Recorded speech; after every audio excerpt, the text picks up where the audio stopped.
For over 15 years, Saturdays and Illegal Curve have been synonymous with one another.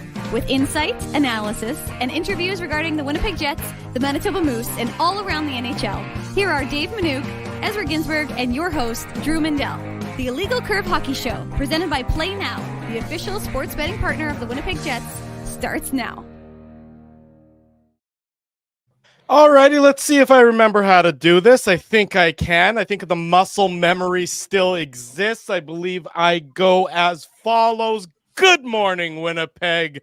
Good morning, Manitoba. And for all those joining us live on our YouTube channel and all of our social media platforms, we say good morning, universe, and welcome to the Illegal Curve Hockey Show, season number 16. Holy, we are old, kicks off now. Dave Minuk in the top right, Ezra Ginsburg in the bottom middle, and I am your host, Drew Mindell, here to talk about the Winnipeg Jets for the next, oh gosh, I can't even figure out how many straight Saturdays it's going to be, but hockey season begins anew as Illegal Curve starts again. Gentlemen, great to see you. I haven't spoken to you or seen you since the last episode, and I must say it's been lovely without you in my lives. Nice to see you both, though. As he's on mute, we're already off to a great start. Or at least his computer might not be working. Yeah, I mute myself here. You guys can hear me now? No, you're using your wrong mic now. Somehow you managed to kick off the right mic. Look, just a smooth operation that we are. It's great to see. Dave, I'm going to go to you while Ezzy figures his bleep out right now. All right. Well, that's good. I think I should be coming in pretty well, hopefully. And it's been a good summer. It's a lot longer than we usually do. We usually go till the end of July before we begin our hiatus and not talking to each other. But we kicked that thing off in the middle of July, so a few extra weekends of no shows, but it just makes us ready to go and raring to go when we kick things off after the Labor Day long weekend. So I'm excited. I'm ready to go. I can't believe I've been around for all 16 years of the show. Wink, wink. Wink, nudge, nudge. Oh, yeah, by the way, Dave, we forgot to tell you, you're out. Oh, yeah. Well, thanks for welcoming me back, and and sayonara. Yeah. Ezzy, I think I'm back, by the way. I'm not sure what happened there, but... You're good now. There you go. Now you're good. Yeah. I wouldn't have it any other way. Look, I know my double chin usually gets in the way and everything like that, and I'm pulling cords out and disconnecting things here, boys, but I didn't think I did anything there. But yeah, I was cut off there, but it's good to be back. It felt like a long 6 weeks, boys, but it also felt like a short 6 weeks, right? Like I was kind of the last couple of weeks of summer definitely, I think, went quick for everybody. But we got a lot to talk about, and it's we got a cup of coffee here and a bad internet connection for Ginsburg as per usual. And in any event, that's always how it's supposed to be. Welcome aboard to our friends at Play Now. They're the new title sponsor of the Illegal Curve broadcast. So we do say a hearty welcome to our friends at Play Now. Of course, you can learn to bet with Play Now, the official betting partner of the Winnipeg Jets. Sign up and get up to $250 in bonus bets. Conditions apply. 18 plus. Enjoy responsibly. We welcome Play Now. We thank our previous betting sponsor for their long-term support. But as with everything in life, change. And we are thrilled that Play Now has decided to step up and support our programming moving forward. I guess we'll start. We'll dive right in. We don't need to waste any time. Sean Reynolds, Rennie himself, coming up at the bottom of our number one. But I think we'll start with the big unanswered question regarding the Winnipeg Jets. And there was some news about that yesterday, a little bit of a newsy tweet or a newsy X, if you will, from Darren Dreger of TSN, reporting that the currently unsigned restricted free agent Cole Perfetti has made his way to Winnipeg. He is skating despite not having a contract for the upcoming season with the Winnipeg Jets. He is skating with many of the Winnipeg Jets regulars. I don't think any of us really thought, and I don't mean to speak for you guys, I don't think any of us thought that this was going to turn contentious, but that's another good sign that something positive from the Winnipeg Jets camp and the Cole Perfetti camp perspectives is probably on the near horizon as it pertains to his status as a member of the Winnipeg Jets. Right. And I mean, Dreg's tweet is, I think you guys can hear me. I'm not sure what was going on there with my connection. But yeah, Dreg's tweet, I think, was just to confirm that Perfetti was in Winnipeg skating, with some of the other Jets. And we should mention that he was skating with Scheifele this summer. I think there was a group of Jets. I think Lowry might have been in there, Dave. Morrissey too. Morrissey. So that shouldn't come as any surprise there. He was just confirming. And look, guys, Perfetti is going to be the Jets representative in the media tour, right? So that's big. That's huge. They're not going to put Perfetti in the media tour if they're not going to sign him. So I actually, I thought there was going to be a contract this week. I mean, most likely, guys, the Jets are going to announce the contract next week. My understanding is that the bridge deal is probably already done, and they're trying to see if they can still get a 5 or 6 year or 7 year deal done. Yeah. And, we can get into some of the comparables. I think Anton Lundell could be a good comparable. He signed a 6-year deal. Some people pointed to Shane Pinto, who just recently signed a 2-year deal with the Senators. I think that was a 3.75 AAV 2 years. So that's what you're looking at, guys. Like, this is going to get done, and it's going to get done probably in the next 4 or 5 days. Like, Chevy might be hammering away at it right now, unless he's at the cottage. I don't know. But the Jets are going to announce this contract, and I think, we're going to be talking about, other things when we do the show next weekend, Dave, but I don't think anybody, is surprised that Perfetti is in Winnipeg skating with his teammates, because we're expecting the contract to be announced, like I said, in the next 4 or 5 days. Well, yeah, sorry. I was just going to say, the only thing I'd say is I am slightly surprised, because generally speaking, RFAs don't come to the city that they're, just waiting to sign a contract with. There's obviously an injury concern, which could create a situation.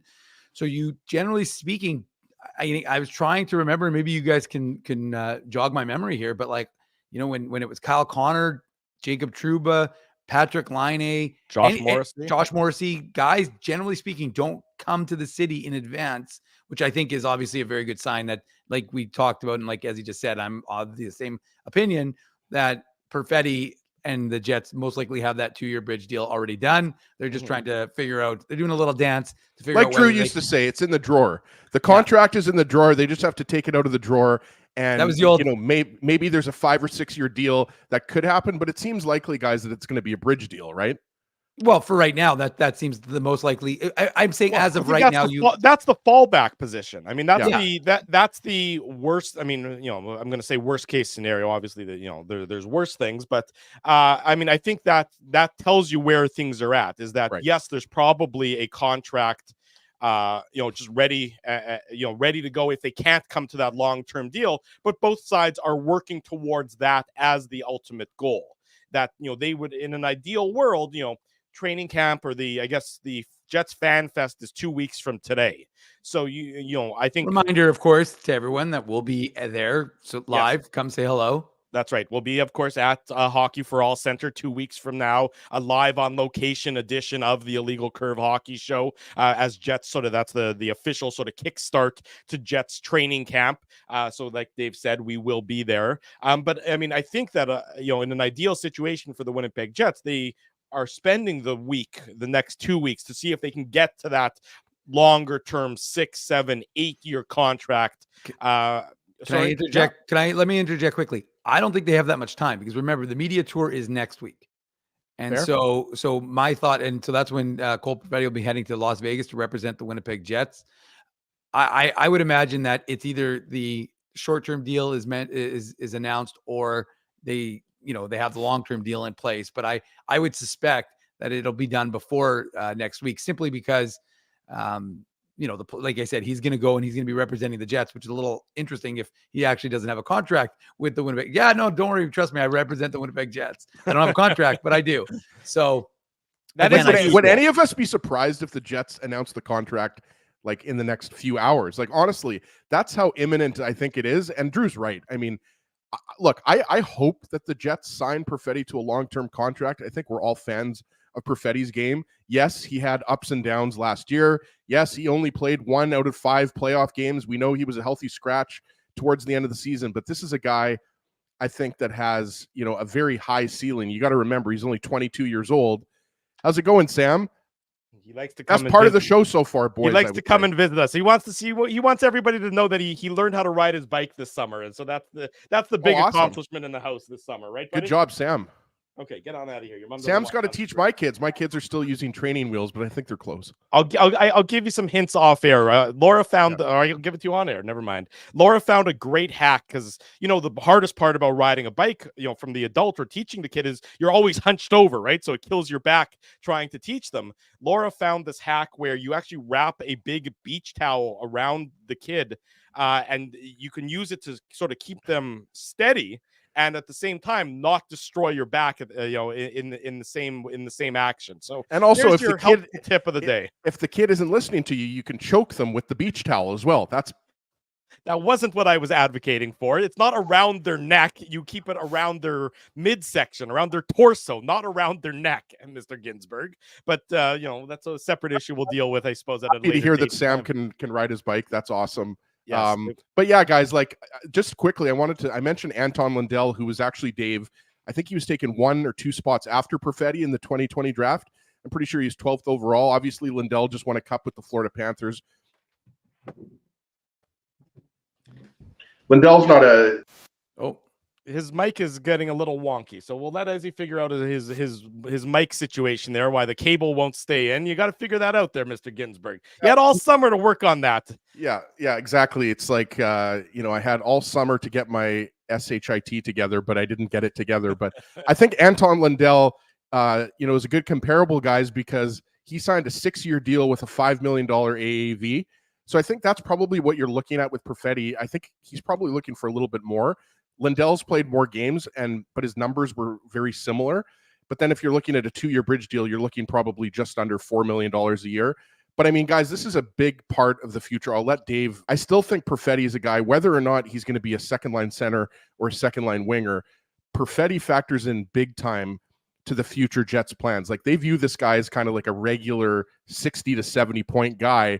And you have to remind yourself, again, we already touched on it, but he's only 22 years old. So the best is yet to come for Perfetti. I mean, a lot of players have sophomore slumps, right, Dave? So I think it's going to be really interesting to see if the Jets can get a long-term deal done. Yeah, no, I mean, that's a good point, Az. And that's what I think the dance is from Winnipeg. It sounds like from Cole Perfetti's side is that he's willing to take that long-term deal, that guaranteed money, that sort of security to and commitment to Winnipeg. So it sounds like from what the reports are is that he is, not adverse to staying here and wanting to be a part of this team for years to come. And I suspect, I mean, again, just from what I've read, the speculation is simply that the Jets are trying to decide, what's their level of confidence in the player. And I think you're right, as, and we heard, Coach Scott Arneal talk about it, as just took off. But anyways, and now the Mindell and Minuk experience it really kicks off. There we go. I don't have to play nice with Ezzy anymore. But I just want to talk to the audience for a second. If we came back and all of a sudden we're a well-oiled machine that operated seamlessly, that had the most exquisite technological capabilities and never had a hiccup at all, how concerned would you all be?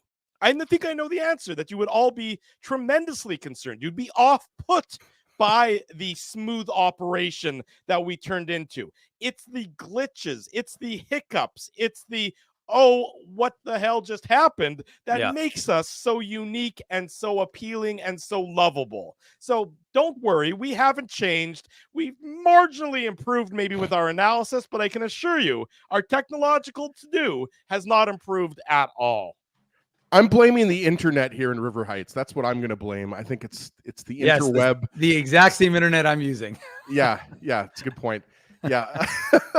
I guess we'll have to work out some more kinks throughout the show this morning, boys. I was going to say, and as you're literally like 1 foot away from the modem, so there's actually almost a 0% chance it is. No, it's a loose cord. It's my Shure mic. It's this loose cord. It just slightly comes out a little bit. The problem is you're a toucher. You can't sit I am still. A toucher. True. I'm a toucher. He's a toucher. He's a hugger. He's a toucher. He's a hugger. I'm all sorts of. He's a big dumb animal, folks. He's our big dumb animal, but he's a big dumb animal, folks. And unfortunately, he's doing it again. He's touching it right now. So unfortunately, he tends to tends to lead to problems with the mic. So hopefully he's good. We've got I an want extra the- cord, so I want I'll the get that to chat Ezzy during every the break. every time Ezzy touches the mic. I want somebody in the chat to write touch for the remainder of the show. Just keep writing touch every time Ezzy starts messing with something that he's not supposed to be messing with. That'll Yeah. just sort of give an example of the number of touches that happen in the course of a 2-hour broadcast here. Anyway, so before and after Ezzy's disappearance and reappearance on this show, to me, the Perfetti situation is just, I think the Jets are just trying to play slightly cautious, but it does it's sort of interesting because, right, you're hearing people say, oh, it's not close or not close. Then suddenly he's in town. So no, I mean, Drew, I'm not saying otherwise, but I'm just saying, like, it's funny how that happens, right? Like, oh, they're not close and suddenly he's in. And again, I just think look at the sources who are saying things aren't close. Look at the, again, grain of salt. Think critically. Don't take everything on face value. Yeah. Look at who is saying what and ask yourself, and I've said this before on the show, ask yourself, is this somebody who has a history of knowing what's happening within the organization? Yeah.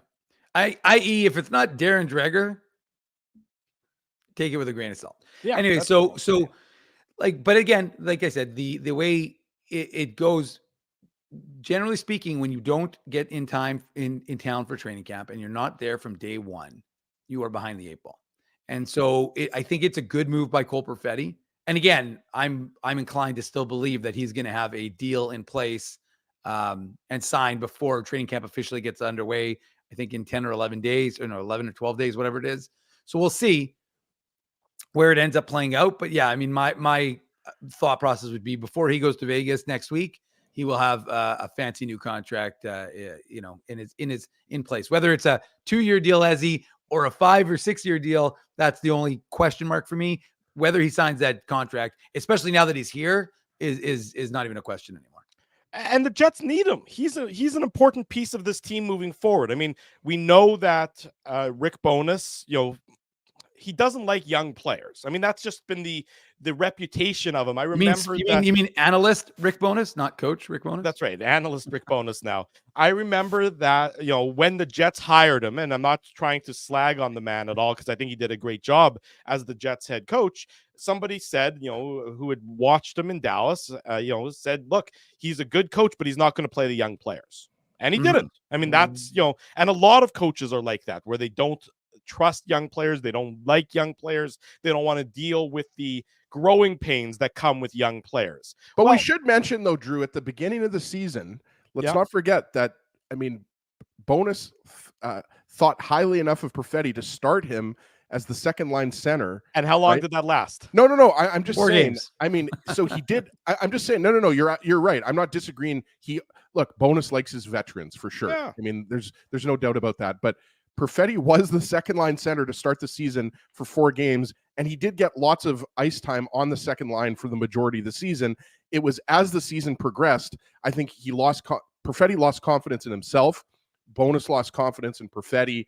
But you're absolutely right. I mean, Bowness is a veteran guy. Yeah. Then it becomes a self-fulfilling prophecy, and it about how do you get your confidence back if you've lost it, if the coach doesn't have confidence in you to give you the ice time, and it just you keep the dog keeps chasing its tail and trying to figure that one out. Thank you to Kenny's Water Bottle, the $4 donation to upgrade Ezzy's internet is appreciated. Also, I don't know how much a Shure cable costs, but if somebody wants to throw in some shekels to get Ezzy a better No. better mic Let's not start connection. that. I'll get a cable. It'll be fine.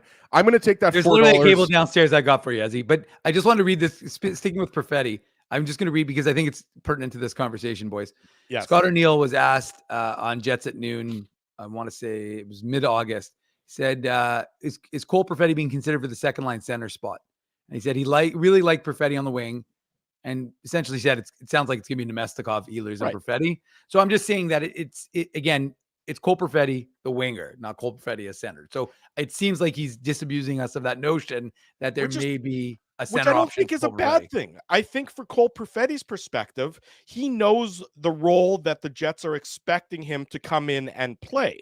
I think that is going to be sort of a positive in the course of his development and in the course of the season. No longer are you getting 4 games as our second line center and then being shunted off to the side. Scott Arniel in that interview and in other interviews throughout the course of this offseason has been pretty clear about 2 things. One, Cole Perfetti is a key member of this team, and it's likely to be on the wing. And also, Nikolai Ehlers is a key member of this team, and as a result, should expect to see increased ice time and increased opportunity, something we'll touch on throughout the course of the show in the next few weeks, and of course, everything else. But from Perfetti's perspective, look, he knows the box that the Jets are expecting him to play within.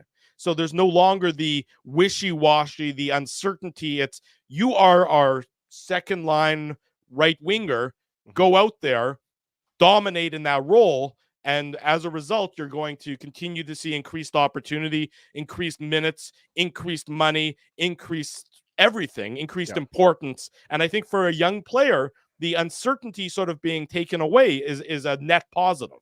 Absolutely. And look, Drew, I know this is a cliche in hockey and sports in general, but what they're looking for is more consistency from Perfetti, right? Like there was that big, I forget how many games it was. It could have been 20 games where he didn't score a goal. I think it was like 21 to 23, Ezzy. Yeah, 21 or 23, right? Where I forget if it wasn't, he didn't have a goal or if it was a point, but regardless, it was a big scoring drought for Perfetti. And when you're in a top 6 role in the NHL, like you just can't. The mic. Serenity now. There, I think he's back. Okay, we'll see. Maybe Davey at the break, you'll go get him that better mic cord or whatever, a new computer, or throw the mic through the window or something. The problem with it's the other. I've had the same problem with these mics. They're great. The only problem is they give you these little rink-a-dink cables that. Again, $500 mic, 50-cent cable. Yeah, exactly. They're a little sensitivo, unfortunately. So it's okay. We'll work it out. We're still. This is almost like the preseason for us, everyone. We don't do any test runs. We just go straight into there, and we'll make sure Ezzy gets that mic connected. But again, the Jets are going to need Perfetti. You look at the lineup. This is a Jets team that I think most people are expecting to not necessarily be as effective as they were last year. An improved division around them. Utah is going to be a far better team. We still know that Dallas and Colorado are good hockey teams. St. Louis, not so much. Minnesota doesn't especially excite me either. But the Jets are probably going to be in a dogfight. And Cole Perfetti, you look at the roster, is a key member of the Winnipeg Jets forward group. We know that there's the young players, Dave, the Brad Lamberts, who want to take a step up, the Nikita Chibrikov. They want to, grab jobs at the NHL level if they can, but that's going to be an uphill climb for them to do so. But Perfetti is no question about it, a top 6 member of this Winnipeg Jets team for this coming year. Yeah, no, you're 100% right. They need him to take that step forward. Because one of the things that we talked about last year was offensive production. So as he mentioned it, you can't afford to have him have a big slump like he did last year. He has to be a contributor, and he has to be a nightly contributor. Again, he doesn't have to score a goal every single game. Not that the Jets would complain, but the fact of the matter is that you 82 need and him, 82.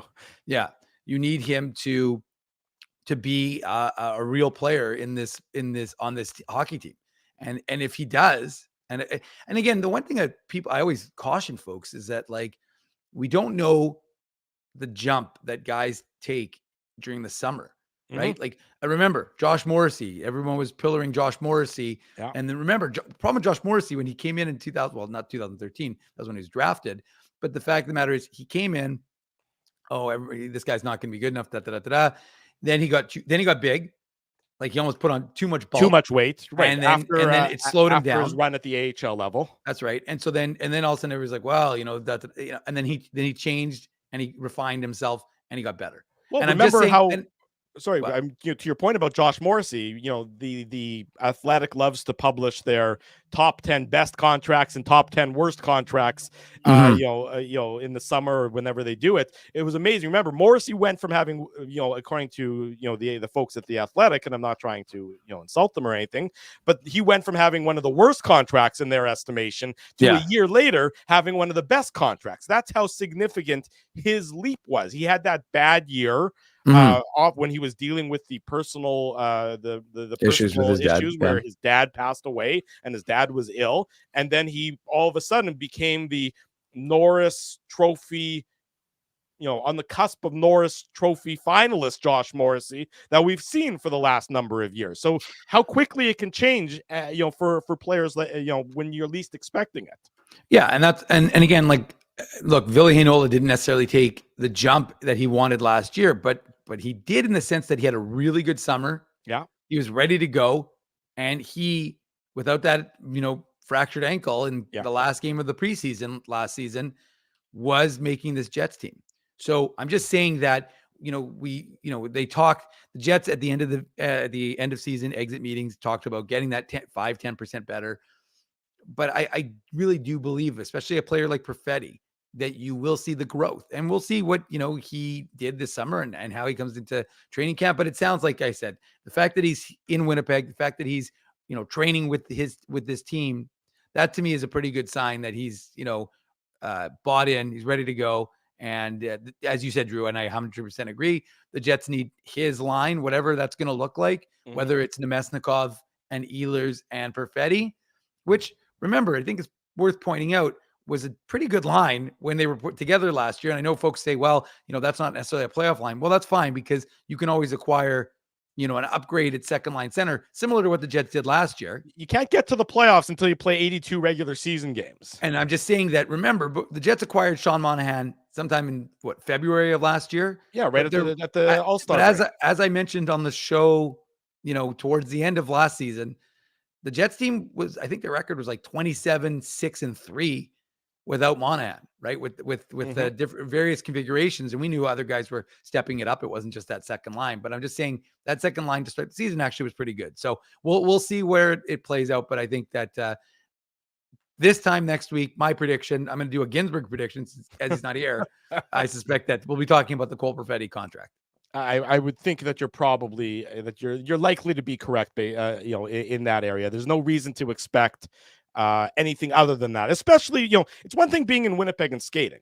It's a whole separate thing to be representing the Jets at the media days. That's, as far as I know off the top of my head, and admittedly, it's not something I've really kept a close eye on. That's sort of unusual to say you're going to represent us without necessarily there being a contract having been announced or anything along those lines. So that's certainly a good sign for those of you who were had concern about the whereabouts of Cole Perfetti and his status moving forward as a member of the Winnipeg Jets. Well, the status of Ezra Ginsburg moving forward on the show, we're not 100% sure of, but I know that I'm here, and I know that Dave's there, and I know that Sean Reynolds is coming up next. So don't go anywhere. It's the Illegal Curve Hockey Show presented by Play Now. We're live on this Saturday morning. We want to thank you for not betting with Play Now and choosing our illegal gambling site instead. Because we couldn't afford things like this without your money. So much of your money. Now you might have questions like, do our profits benefit your community? No. Or bet with Play Now, Manitoba's local legal and secure gambling site. Holt Dental, the new official dentist of Illegal Curve, has a philosophy rooted in two unyielding principles: genuinely caring about patients and providing outstanding service. Being a patient of Holt Dental means more than just checkups and treatments. It's taking the time to listen and talk to each patient so they can achieve the best long-term health, functionality, and aesthetics for their teeth, mouth, and gums. Conveniently located at Grant Park Festival on Taylor Avenue, Holt Dental is dentistry of the highest quality in a comfortable and relaxed environment. For more information, visit holtdental.ca. Oh, and there's plenty of free parking at the front door, too. Kids eat free all September long at Boston Pizza. That's right. For the month of September, kids eat free with minimum purchase. All this for, what's that word again? Yeah, free. Boston Pizza. Hurry in. Celebrating its 40th year as Winnipeg's home for stand-up comedy, Rumors Restaurant and Comedy Club has recently been named Canada's top comedy club and a top 5 comedy club in North America. From birthday parties to date nights to fundraisers and everything in between, Rumors is your destination for the best and most affordable live entertainment Winnipeg has to offer. For more information on upcoming shows, Rumors' incredible promotions, and to purchase tickets, visit rumorscomedyclub.com.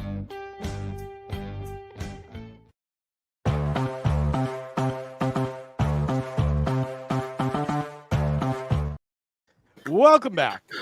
Saturday morning, the Illegal Curve Hockey Show rolls on. We think we have the cable resolved, although we're still going to play with it a little bit to see if that solves anything or not. But fingers crossed, we have the cable issue resolved. Drew Mindell, Dave Minuk, Ezra Ginsburg, season premiere, season number 16 of the Illegal Curve Hockey Show. I see that he's joined us behind the stage. We're pleased to welcome back to the program the man, the myth, the legend himself. I don't hear you guys. He can't hear us.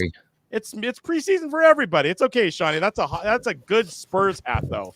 You know you can't hear what I'm saying right now, so we'll let you figure that out, and then we'll get back. Holy Dinah, everybody's in preseason mode. I know you can't hear us at all. Maybe reset. Somebody text Sean and tell him to exit and then come back in for whatever reason he can't hear us. I know we were gonna figure it all out. It's a smooth operation. I know. It's okay, folks. Anyways, there goes Sean back again, and he'll maybe reset and then come back and join us or something along those lines. Everybody's playing with things, fiddling with things. Again, Dave and I just seem like we're doing well. Yeah, I don't know why. Sean just texted me. He says he can't hear you guys. I'm not sure. I'll tell him maybe restart. Okay. Anyways, Cole Perfetti. I just looked it up because Perfetti and Ehlers and Nemestikov, they played a lot of minutes together last year. They played 21 games together, 187 minutes at 5-on-5, and they were a net positive in terms of possession. Yeah, that's what I was saying. They said they were a good line together. Yeah, they were a pretty decent line. I mean, and that's probably going to result in them, you would think, getting some extra time and some extra minutes together, especially if Ehlers is getting that extra time as we're expecting, and if Perfetti's getting that extra time as we're expecting, and then, so that should be for the Winnipeg Jets a continued net benefit. Can you hear us, Sean? I can hear you guys. Can you hear me? There you go. Excellent. We can hear you loud and clear. Yeah. Welcome. How was the summer? It was great, guys. How's your summer?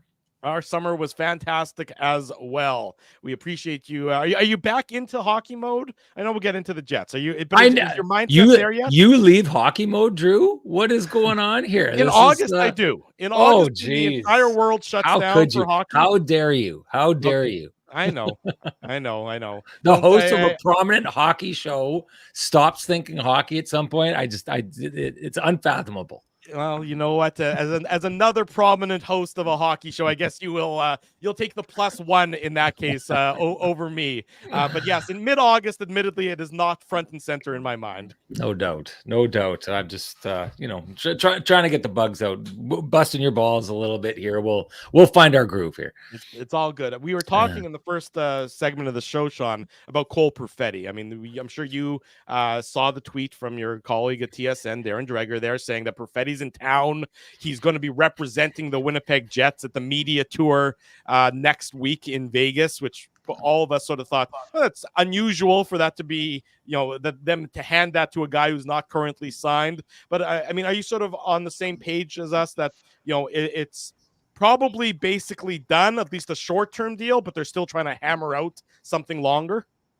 Yeah, I mean, I don't know if I'd say that, but I had never for a second thought that there was any kind of worry that he would be going anywhere or that there was a problem behind this. This is just, he's kind of got one of those in between careers right now, in which I think the Jets and his camp believe that he can be great in the NHL.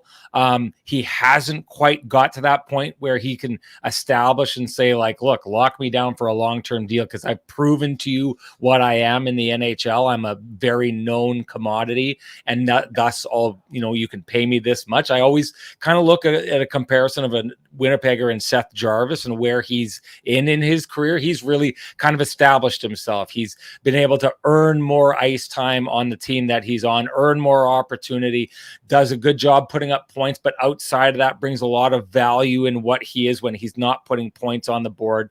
And Cole Perfetti simply hasn't established himself to that degree so far. Doesn't mean he can't, doesn't mean he won't. And, some of that will be his usage by the Winnipeg Jets, and he hasn't had the opportunity to establish himself in that way. But, if you're looking at past comparables, the Jets like to lock down their future superstars at a really good price. But in most cases, when they've done that, those players have shown them what they were capable of. When they signed Kyle Connor to that long-term deal, he'd shown you he was going to be a consistent scorer year after year after year in the NHL. Mark Scheifele, when he signs that deal, even though he's a young man, I believe he has 29 goals that year in an injury-shortened season. So he's essentially established that he can hit 30 goals as a young man in the league. Well, when you lock him down long term, the expectation is it's only going to grow. The Jets do a really good job of catching their stars as they rise. This is just a case, I think, where Cole Perfetti hasn't risen to the degree he would like to establish a value that he's comfortable locking down long term. So he's going to need a little bit more time to show the hockey world and the Jets what he's capable of. And so to me, bridge deal makes perfect sense here. Let's see if Ezzy's mic will work.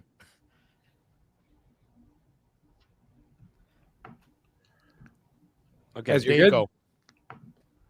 I think I can. Okay. Anyways, Sean, question I had for you is more about Nikolai Ehlers, the other unknown, the other great question mark with respect to the Winnipeg Jets this summer. Folks were uncertain. I mean, I didn't really take, you were in his exit meeting, the end of season interviews, as was I, and I didn't really take anything super negative. It wasn't as glowing necessarily as Dylan DeMello's embracing of Winnipeg and wanting to sign, but that I just kind of take that as Nikolai Ehlers' sort of quirkiness. That's sort of his personality, and I didn't take it as him saying, I'm not prepared to commit to the city long term, or with another long-term deal.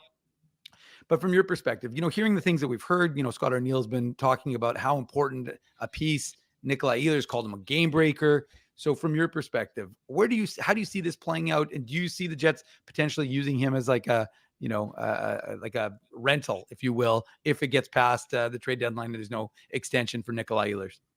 Well, this is going to be one of those situations that tests the patience of a very patient man in Kevin Cheveldayoff. And in the meantime, you mentioned Scott Arniel. I think it's his job in the meantime to say, okay, what can I do to maybe bring these two sides together or put them in the best possible scenario going forward? I mean, everyone wins here if Nikolai Ehlers can come in and have the best season he's ever had as a Winnipeg Jet. He wins because if he doesn't end up staying in Winnipeg, it just means more money when he re-signs next year, or it'll mean more money re-signing with the Winnipeg Jets. And for the Jets part, if they do end up moving on or trading him, it means that they're going to maximize the asset and get more out of it. So Arniel saying what he's saying, I took that as not a breath of fresh air, but I took it as a guy who definitely is heading into his tenure as a head coach, wanting to show Nikolai Ehlers he's got a place for him and he wants to use him a certain way. But I think I looked at that a little bit differently than you did, Dave, when Nikolai Ehlers had his exit interview. To me, that was a guy who was very baldly stating, like, I'm going to have options in the future, and I'm going to look at those options. Like, this is not me saying this is, and I don't think it's him saying shutting the door on Winnipeg, but I think it's him saying, I'm not necessarily telling you I'm going to re-sign here in Winnipeg. I'm going to be open to whatever is out there. And to be honest, if you're Nikolai Ehlers, I think there's a lot of belief in the fan base and a lot around the hockey world that, there's still question marks around Nikolai Ehlers and what is he capable of, right? Like, analytics community looks at this guy and thinks that there's a lot of money hidden in the couch cushions with this guy, what he's capable of doing and what he's capable of pulling off. And I think if you're the player, you feel the same way. You think that, with different opportunities, I could be doing this or I could be showing this. So in a scenario where a player may feel as though the team hasn't given enough of a squeeze of the orange to get all the juice out, you as a player, it's your job to kind of maximize your career. You only get one. And so if he wants to look around and think, I think there's different teams out there that would use me differently, and I think I want to go out and have a look at that. I think that that's what you're hearing from Nikolai Ehlers in those comments, Dave, that you were talking about before. This is a guy who's willing to go exploring whatever is out there to get his career to the highest level it could be. And I do think if you hit him with truth serum, and maybe even a lot of people in the Jets organization with truth serum, that they've never really gotten everything they could possibly get out of him, or maybe if they have, they haven't, looked under every single couch cushion, if I go back to that analogy, to kind of have a look at what he's capable of, and the thing that stands out obviously is last year when he goes up on that line with Gabe Vilardi and Mark Scheifele, and they are just absolute dynamite. And then Kyle Connor comes back and they just go away from that quickly. I know from talking with Nick Ehlers, he thought it was kind of crazy at that time that we were just kind of for the first time getting a look at what he looked like alongside Mark Scheifele. These guys have been on the same team for how long, guys? And this is something that we're like, oh, maybe these two guys fit. You would have thought that you would have gone down that road and saw what was in between those players a long time ago. So, the Jets have handled him in a way that they're, like I'd said, there's question marks on what he's capable of. And he may feel that answering those questions will take him leaving this market. Well, I can tell you, I was going to ask you a follow-up, but first of all, I'm going to show up at the Reynolds household and check those couch cushions. Who knows how much money is loaded in that Reynolds family couch? I go looking for, Nick Ehlers was the money in my couch cushions, believe me, it would have been spent a long time ago. I would have gone searching for that. That Spurs hat looks like it wasn't a cheap hat, Dave. You don't get peeled that bright for just pennies on the dollar. There you go. Exactly. No, Sean, the follow-up question though I have is, you talk about it, and it was funny because that was a conversation we had with Rick Bowness, where it was that idea of you have this muscle memory of this line that performs so well. And he's like, well, we can always go back to that. But you always felt like I was almost. Why did you go away from it? Why did you go away from it, right? And so you have this opportunity to play with these guys, and you know how effective they were. Whatever, we know that there's preferences and that sort of thing. But ultimately, when we heard from Scott Arniel this summer, one of the points he made was asked about whether Perfetti would be a second line center. And he said, I really liked him on the wing. He had success on the wing. So it sounds like, if you're asking from what Scott Arniel's, the takeaway from the coach was that Vlad Nemesnikov is going to be your second line center to start training camp. And Drew and I and Ezzy were talking about it earlier in the show, where that line analytically was good. And the Jets had a very good record to start the season, despite not having Kyle Connor and Gabriel Vilardi. And so they did have success with that line. But my question to you is this. Do you see a possibility, knowing the organization the way you do, and I hate asking training camp questions before training camp, but I will anyways. Do you see there's a possibility, though, that Brad Lambert ends up somehow supplanting Vlad Nemesnikov and becoming that second line center alongside Nikolai Ehlers and Cole Perfetti? And if so, how dynamic would that line look? So I don't think it's you're not saying that it's ludicrous, but it sounds like it may be out there for a player like Brad Lambert to just jump in and go in that number 2 spot. I don't think it's out there in the sense that last season, Cole Perfetti went in as the second line center for this Winnipeg Jets team, but it was, I'm sure you guys talked about it on your show, and I know we talked about it on our show. I'd said, this is a big question mark. A lot of people were treating that like a coronation. He's arrived second line center, and I was like, this is a big ask for a young guy like that, to throw him into that spot and see if he can ride in that Western Conference with a lot of the big horses that you find for, down the middle on a lot of these teams. teams. That was a big ask out of him. And in the end, you touched on it. Arneal likes him on the wing. I know from a conversation that I had with him last year that I don't expect them going back to Cole Perfetti as the second line center. This is where they think that he's going to play. They didn't like how much he was getting targeted. They didn't like the physical toll it was taking on him. So, but they were willing to try it and see what worked. And so I wouldn't be surprised if they were willing to try something with Brad Lambert based on the kind of success that maybe they could have or he could have coming up and playing with them in the preseason.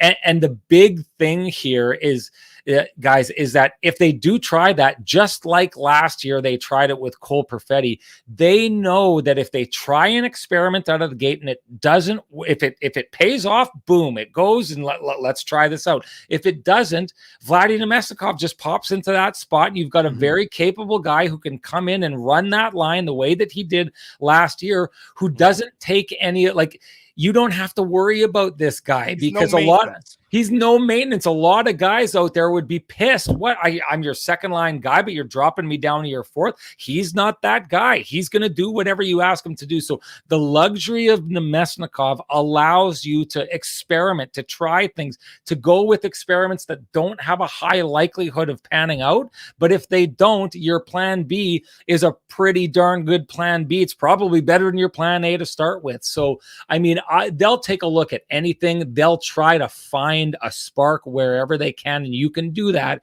because you've got a guy who you can start on the year as the fourth line center or even on fourth line wing, because I think that's where he started last year, guys. Rasmus Kupari, if I remember, was the fourth line center to start the year last year, and the guy's just going to say, yeah, whatever you need me to do. So they've got that luxury. Vladimir Namestnikov has been really important to this team. Sean Reynolds, our guest Saturday morning. You're watching the Illegal Curve Hockey Show presented by Play Now. You know, Sean, one of the players that I don't think I've heard his name once this summer for the Winnipeg Jets, which is sort of bizarre because he's such an important catalyst for this team, and he's a top line player for this team. I'm talking about Gabe Vilardi. Yeah. I mean, he's a guy who was important for the team, who really produced last year, albeit, as has been the case in his career so often, an injury-riddled, an injury-shortened season. But to me, Gabe Vilardi is a huge difference maker for this team. And nobody, as far as I know, has really said a word about him since the end of the season. Yeah, I mean, I think what everyone's just waiting for. So the two question marks about him are, can he stay healthy, right? But is that flourish that we saw of him while he was healthy, is that who Gabe Vilardi is as a Winnipeg Jet? Did they unlock that potential, or did he just have a really good run and we're not sure of what he is, right? So I think it's one of these things where people don't know what to make of him. So you don't talk a lot about him because is he going to come in and be that guy who shoots the lights out? And had, quite honestly, guys, like I marveled at his touch in and around the net. Like when that guy gets to the net front, I was wowed by that. And that's what the Jets need. The Jets have a lot of skill and speed that can play that outside game and score from distance a little bit.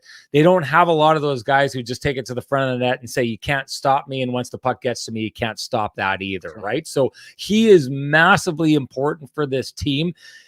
But you don't know if he can put together a full 82 game season. It's been hard for him to do that. And then the other part of it is what we see from him, is that the new him? Is that what we can expect from him night in and night out?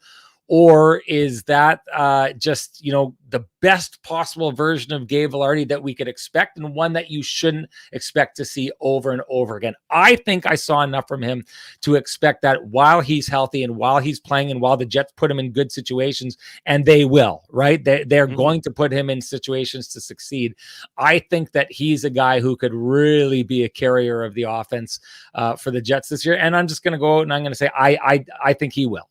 Yeah, it's funny. You look at the Jets. I mean, they have guys who are big bodies, who are, let's say trucks in front of the net, but they don't have the same skill that Vilardi does. I mean, Lowry's you put him in front, it's hard to move him, but he doesn't have the depth, he doesn't have the touch, he doesn't have that goal scorer's mindset.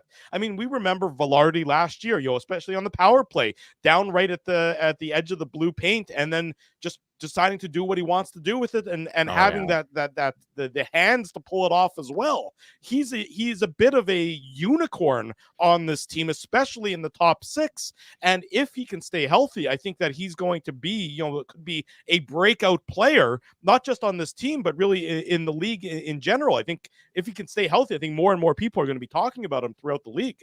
Yeah, well, and the thing that I'm really watching for is, remember, guys, him on the power play, he was a cheat code on the power play because he was so good in tight in that spot. If he could get the puck in that spot, which the Jets did a really good job of getting it to him, and if you didn't attack him, he'd beat your goaltender because he's just so good in tight. But if you did, he was so adept at finding passing lanes without looking, with like those no look passes that didn't just go up high in the slot to Sean Monahan quite often once he got in there, but the other side of the ice and Kyle Connor and getting that one-timer from the other side.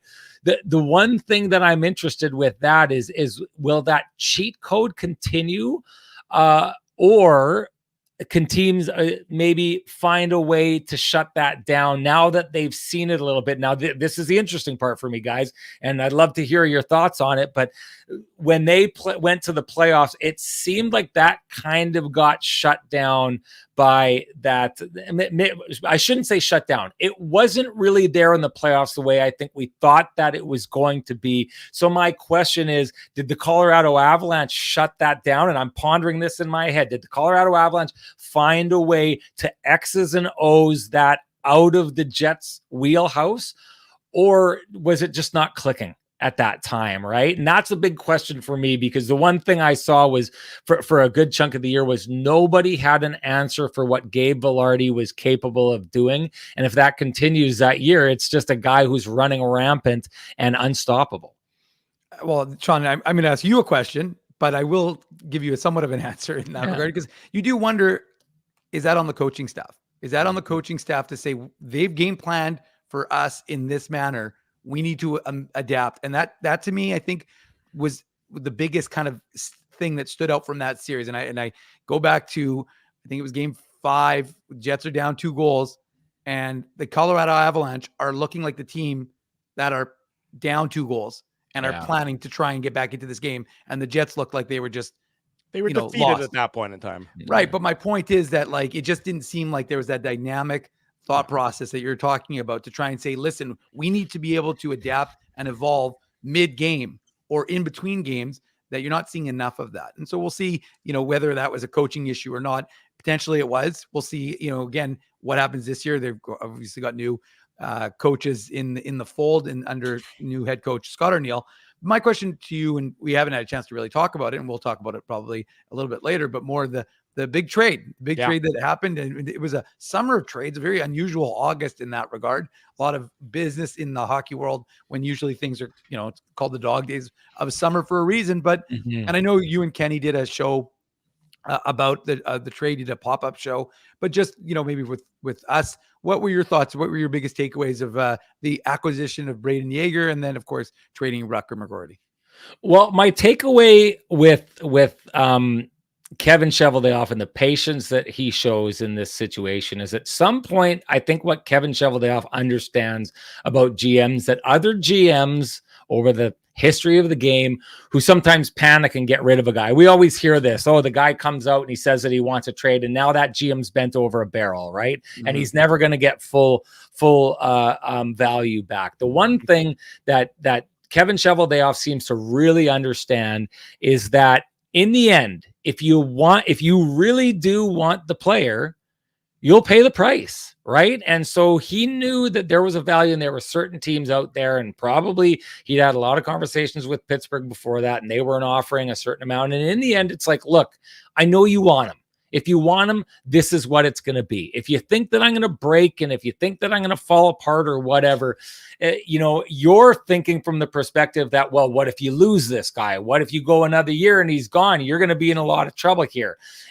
But Kevin Cheveldayoff can say back, okay, and maybe that'll happen, but you don't get the guy that you want. If you really want him, let's just make a trade, right? So the patience and the steady hand on the wheel that Kevin Cheveldayoff shows in the situation comes from a place of knowing certain guys want that guy and saying there's a price that has to be paid. That's how it's going to go. That's how you end up getting out of this situation and not being put in a really bad spot, right? Because basically he trades out, the 2022 first round pick for the exact same spot in the 2023. And he goes out and he gets a guy who's highly skilled. When I talk to a lot of scouts, and you heard Jay Bukala on our show, if you check that out, but a lot of the scouts that I talk to think that the Jets have the player that's going to be the better player in his career out of this. Now, where I think that this harms the Jets is I think when they went out and got Rutger McGroarty, they were going out and they were getting something that they really needed. And what that was is kind of what we talked about earlier on with Gabe Vilardi, that attitude and the player who's got the capability to say, I'm going to the front of the net. You're not going to stop me. And once I get there, I'm probably going to do something nasty with it, right? We saw Val Nichushkin do that to the Jets in the first round of the playoffs last year. And that essentially, in my mind, is 35% of what knocked the Jets out of the playoffs last year, the inability to find an answer for Val Nichushkin, right? And so the Jets don't have a lot of that. You mentioned Adam Lowry. He's able to do that, but he doesn't have the depth, I think is the word that you use, the scoring touch. And I agree with that. Definitely not on the level of a Val Nichushkin or something like that. So the Jets, I think, needed more of that. And I've said this before on my show, the Jets do a really good job of signing a specific kind of player. So Kyle Connor is Jack Roslovic to a degree, is Nikolai Ehlers to a degree, is Cole Perfetti to a degree, is Brad Lambert to a degree. They've got a lot of these fast, skilled guys who open up the ice, but that the complement of having, along with that sharp knife that can cut through defenses, that hammer that can bludgeon its way through defenses is what the Jets lose out with Rutger McGroarty, because Braden Yeager is kind of going back to what the Jets have a lot of. So that's where the Jets kind of get bit in the butt on this one. But I take a look at Pittsburgh and I think it made sense for them to go for that because A, maybe they want a little bit of more of exactly what I'm talking about, but B, you're probably talking about a player who's at least a year further down the development path. And when you've got the likes a core, an aging core with Chris Letang and Evgeny Malkin, of course, Sidney Crosby, you want to get that guy up under the influence of those guys for as long as you possibly can. So if you think that McGroarty's going to get in the door faster than Yeager is, it probably makes sense from that idea. We've spent the last 27 or so minutes, Sean, talking only about the forward. We haven't even mentioned a defenseman yet. Whereas you look at this Jets team, and I think if they're going to take a step back, if they're not going to be a playoff team, and I think they're going to be in the cusp for it all season long, it's likely going to be on the back end where the biggest question marks jump out. The right side as it's currently constructed, in your mind, is it good enough to keep this Jets team as a playoff team for this coming season? Yeah, I think so under certain conditions, right? Like, let me do an addendum to that. If it's the same right side and Connor Hellebuyck is a top 10 goaltender rather than a Vezina winning goaltender, what does that do to the Jets' playoff chances? Well, before we go down there, I was really big on the rant last year that Connor Hellebuyck in the past had won a Vezina trophy in spite of the Winnipeg Jets.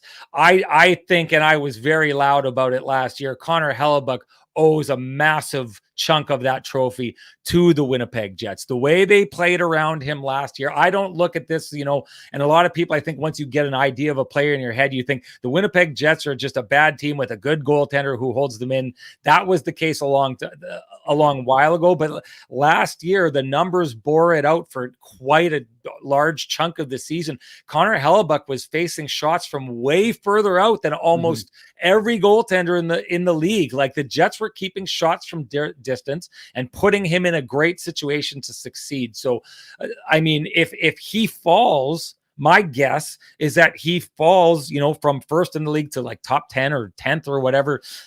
It'll be because the team around him's game has slipped, right? I think last year you got to give credit to that defense and the forwards who were committed to the back check. We saw I was thinking in my head of plays where Nikolai Ehlers was coming back and stealing the puck on the back check and heading it up ice. Everyone was really committed last year, so that's why it worked. And in the end, this is sorry to be long-winded, guys, but this is a way of me saying, I think in the playoffs last year, the Jets defense got exposed. Like that, I think the Jets defense showed that you did not have the kind of defense last year that was going to take you very far in the playoffs. And when I talked about Val Nichushkin going in the front of the net and the Jets' inability to move him, that's kind of what I'm talking about. And then the big guys who could move him, the likes of Dylan Stamberg or Logan Stanley, were kind of cutting their teeth in the playoffs and making the mistakes that young guys make. So they weren't there, right? Well, that defense that couldn't take you anywhere in the playoffs was still good enough in the regular season that if you play the right way to be a stingy defensive team, that's what the Jets are going to focus in on this year. But I also think they're an even less capable defensive group this year than they were last year. So the way I think about I don't think this is not a championship defense core. Let's just get that out of the way. If the Jets are limited in doing really special things this year, their defense core is going to limit them from doing that because I just don't think they've got the personnel in there that other top echelon teams do have. But if they kind of continue with Arneal under the bonus philosophy of playing that gritty team, full ice team defense, I think this team can still get to the playoffs. But I think that you're playing a system that masks your weaknesses. And I think they did as good a job as I've seen in a long time last year of taking their weakness last year being their defense and masking it to the degree that they were the best defensive team in the regular season last year. So that's the big question mark. Can the Jets continue playing that full team defensive style of game and continue to hide the deficiencies that they have on the back end? Sean Reynolds, you know him as part of Kenny and Rennie. They'll be back for another year just as soon as the regular season starts. And of course, Sean does great work with our friends at Sportsnet. What's Kenny bringing you back from his European adventure? I don't know. Maybe some like pasta or something like that. But don't we send all the wheat from Canada to make the pasta in Italy? It seems like he's just like adding a carbon footprint to bring me back some wheat from just down the road here. You got to get some olive oil or some of the good tomatoes or something like that. Go. Well, it'll be a test of our friendship to see what I get back. Believe me, I will judge our relationship going forward based on what he brings back. And I can assure you, I will antagonize the situation as much as I possibly can as well. I love it. Torque it up. Turn up the heat. Sean, thanks, buddy. Have a great, we'll speak to you again real soon. We'll see you for the start of the season in just a couple weeks' time, at least the start of training camp. Appreciate you joining us this morning. Yeah, thanks for having me, guys. Great to see you back and have just a killer season. I know you will.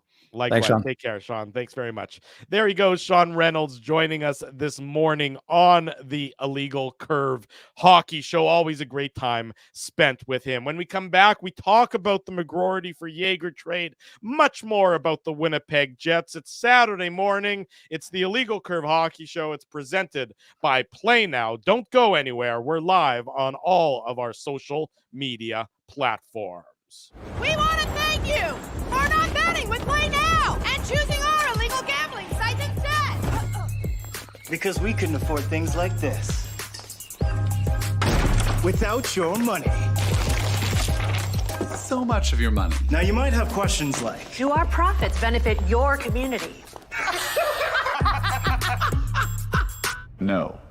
Or bet with Play Now, Manitoba's local legal and secure gambling site. Holt Dental, the new official dentist of Illegal Curve, has a philosophy rooted in two unyielding principles: genuinely caring about patients and providing outstanding service. Being a patient of Holt Dental means more than just checkups and treatments. It's taking the time to listen and talk to each patient so they can achieve the best long-term health, functionality, and aesthetics for their teeth, mouth, and gums. Conveniently located at Grant Park Festival on Taylor Avenue, Holt Dental is dentistry of the highest quality, in a comfortable and relaxed environment. For more information, visit holtdental.ca. Oh, and there's plenty of free parking at the front door, too. Kids eat free all September long at Boston Pizza. That's right. For the month of September, kids eat free with minimum purchase. All this for, what's that word again? Yeah, free. Boston Pizza. Hurry in. Celebrating its 40th year as Winnipeg's home for stand-up comedy, Rumors Restaurant and Comedy Club has recently been named Canada's top comedy club and a top 5 comedy club in North America. From birthday parties to date nights to fundraisers and everything in between, Rumors is your destination for the best and most affordable live entertainment Winnipeg has to offer. For more information on upcoming shows, Rumors' incredible promotions, and to purchase tickets, visit rumorscomedyclub.com.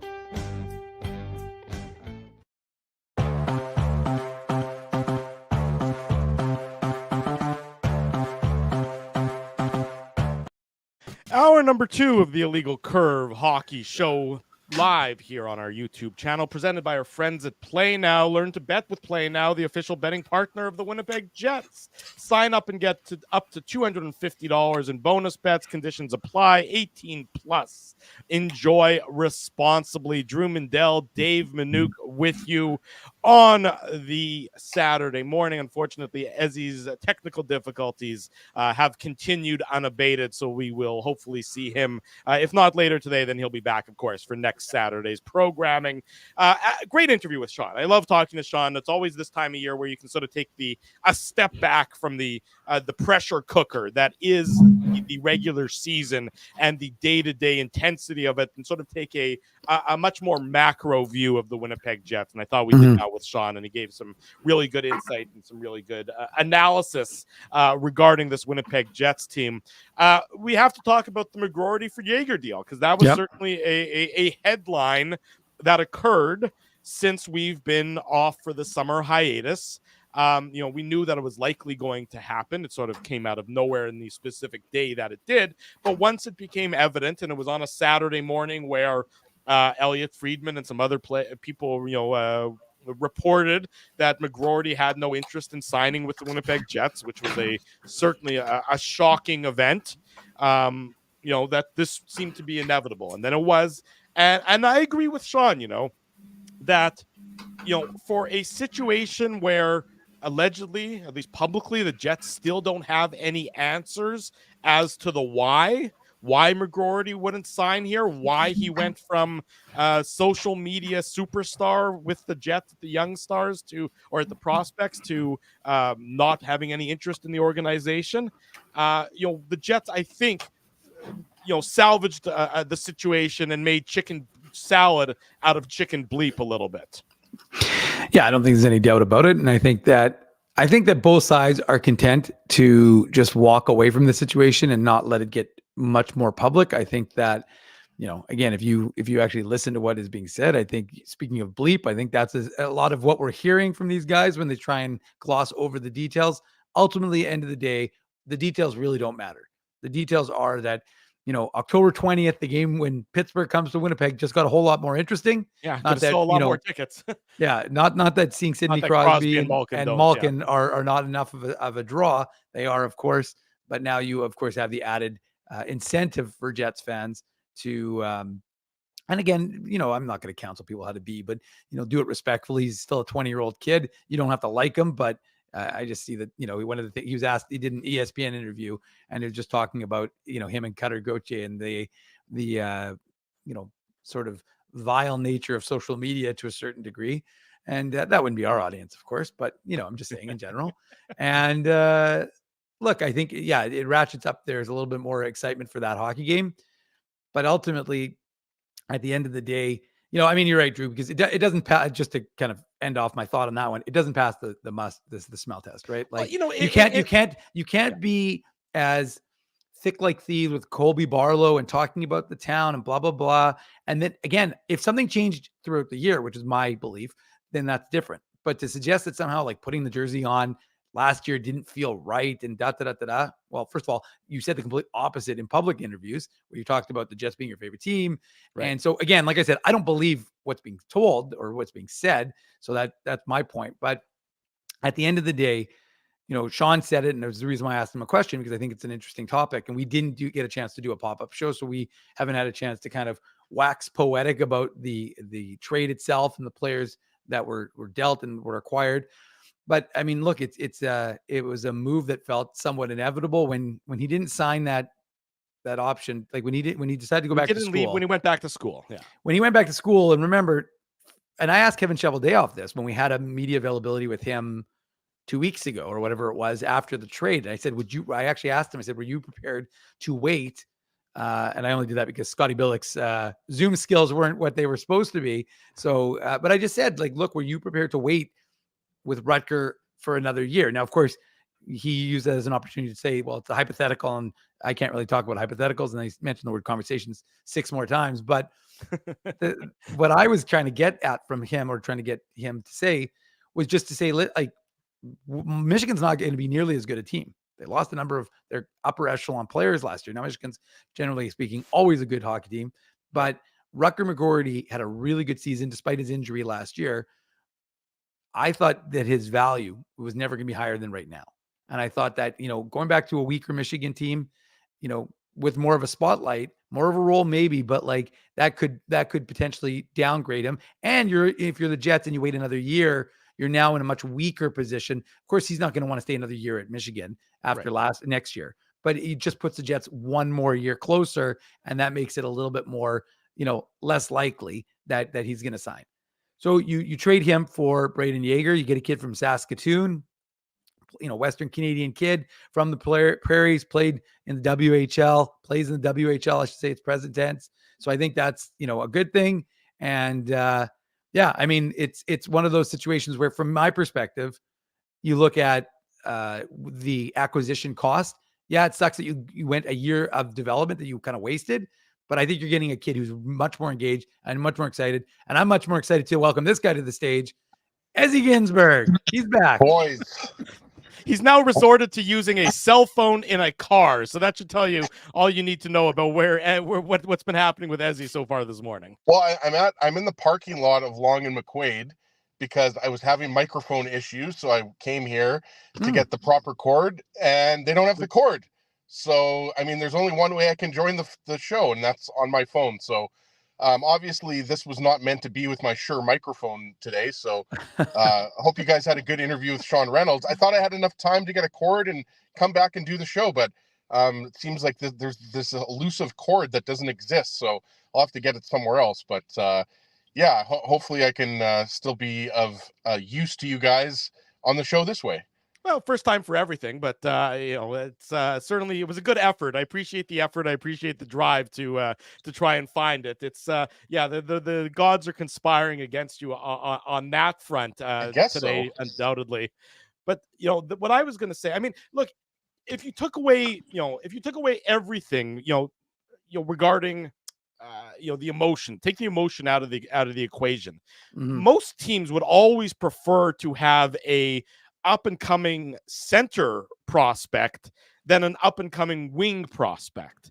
And as we were talking about McGroarty and Yeager, to fill you in, of course. But, that's why I think that this is really intriguing for the Winnipeg Jets. Because, yes, they say that, the prognosticators are those who are, estimating or guesstimating, as the case may be, as to where these players project. Oh, he's, doesn't have this, he doesn't have that, he's hard to define, blah, blah, blah, blah, blah. You would still rather take a shot on a centerman than you would a winger. So if the Jets can turn Rutger McGroarty, who, never, his biggest attribute from McGroarty's perspective was his compete level. That's where that's what everyone said he was the best at. He's got that edge, he's got that grit, he's got that compete. And that's important. I'm not trying to diminish that. That is important. And, teams always want guys like that. And you can certainly argue that the Jets don't necessarily have enough guys like that. But at the same time, if you can trade that and acquire a centerman who's got, a great shot, who's got, a similar, compete level, maybe not the same, but a reasonable, reasonably close to that, and a great hockey sense, like they say Jaeger does. I think most teams would rather have a player, especially a centerman, with a defined skill set that is, at NHL level, which is what they say about Jaeger and his shot and things of that nature. You can't, you don't get things like that necessarily easily. So I think from the Jets' perspective, they did okay in this trade in turning it into a reasonable situation, what seemed to be a bit of a catastrophe beforehand. Yeah, absolutely. And look, I mean, you traded a 14th overall pick for a 14th overall pick, and like you said, Drew, you've addressed a future organizational weakness in bringing in a center, right? It's not an issue right now for the Jets, but Scheifele, Lowry, as they get older, and obviously Brad Lambert and Cole Perfetti, remains to be seen if they're going to be centers at the NHL level. I think Dave would agree that both of those guys are definitely capable of playing center at the NHL level, but they're both highly regarded prospects. And what I like most about the trade, obviously because we didn't have time to talk about it when it happened 3 weeks ago, is that Jaeger's going to be able to step into the NHL most likely a year from now. It's not going to happen this year. Doesn't mean that he's not going to play some games for the Jets, but by all accounts, Jaeger's going to go back to Moose Jaw in the WHL. He might end up getting traded because Moose Jaw is not going to be as good of a team as they were this year. But the point is that he's going to spend the majority of the year in the WHL. And the plan wasn't to have McGroarty play for the Jets this year anyways, right? So I think, it's definitely a lateral move, but that's a good thing in this particular case, because I was always of the belief that the Jets were going to try to replace McGroarty with a similar prospect. And I think you guys would agree when, we first heard rumblings that Pittsburgh was going to be the destination for McGroarty. I think some people thought, maybe it was going to be Owen Pickering, who was from nearby St. Adolphe, right? Mm-hmm. But clearly Chevy wanted Braden Jaeger. And, I really like the trade. And the reality is, guys, when a trade like this is made, similar to Cutter Gauthier for Jamie Drysdale between the Flyers and the Ducks, everybody wants to pick a winner right off the bat. Right. Well, this is going to be like Scheifele and Couturier. This is going to be like Laine and Matthews. You're going to have to wait years and years and years, not 1 year, not 2 years. You're going to have to wait like 4 or 5 years before, we declare a winner and a loser in this trade. But I love that Braden Jaeger's a Western Canadian kid. I love that he's from Saskatchewan. I love that he's a versatile player. Look, guys, this is kind of like there's been comparisons to Brian Little, right? Like this is the type of player that you're getting here. People see the 95 points with Moose Jaw. I don't think many people think Jaeger is going to be a 95-point guy at the NHL level. But if he's a 50 or 60-point guy and he's a reliable two-way center and he's able to help your power play, you've got a good player on your hands, right, Dave? Yeah, no, there's no question about it, Ezzy. And look, I just think, Drew touched on it when he was responding, but I think this is a situation where the Jets were able to take a center, add more organizational need because they have lots of wing guys on the wing.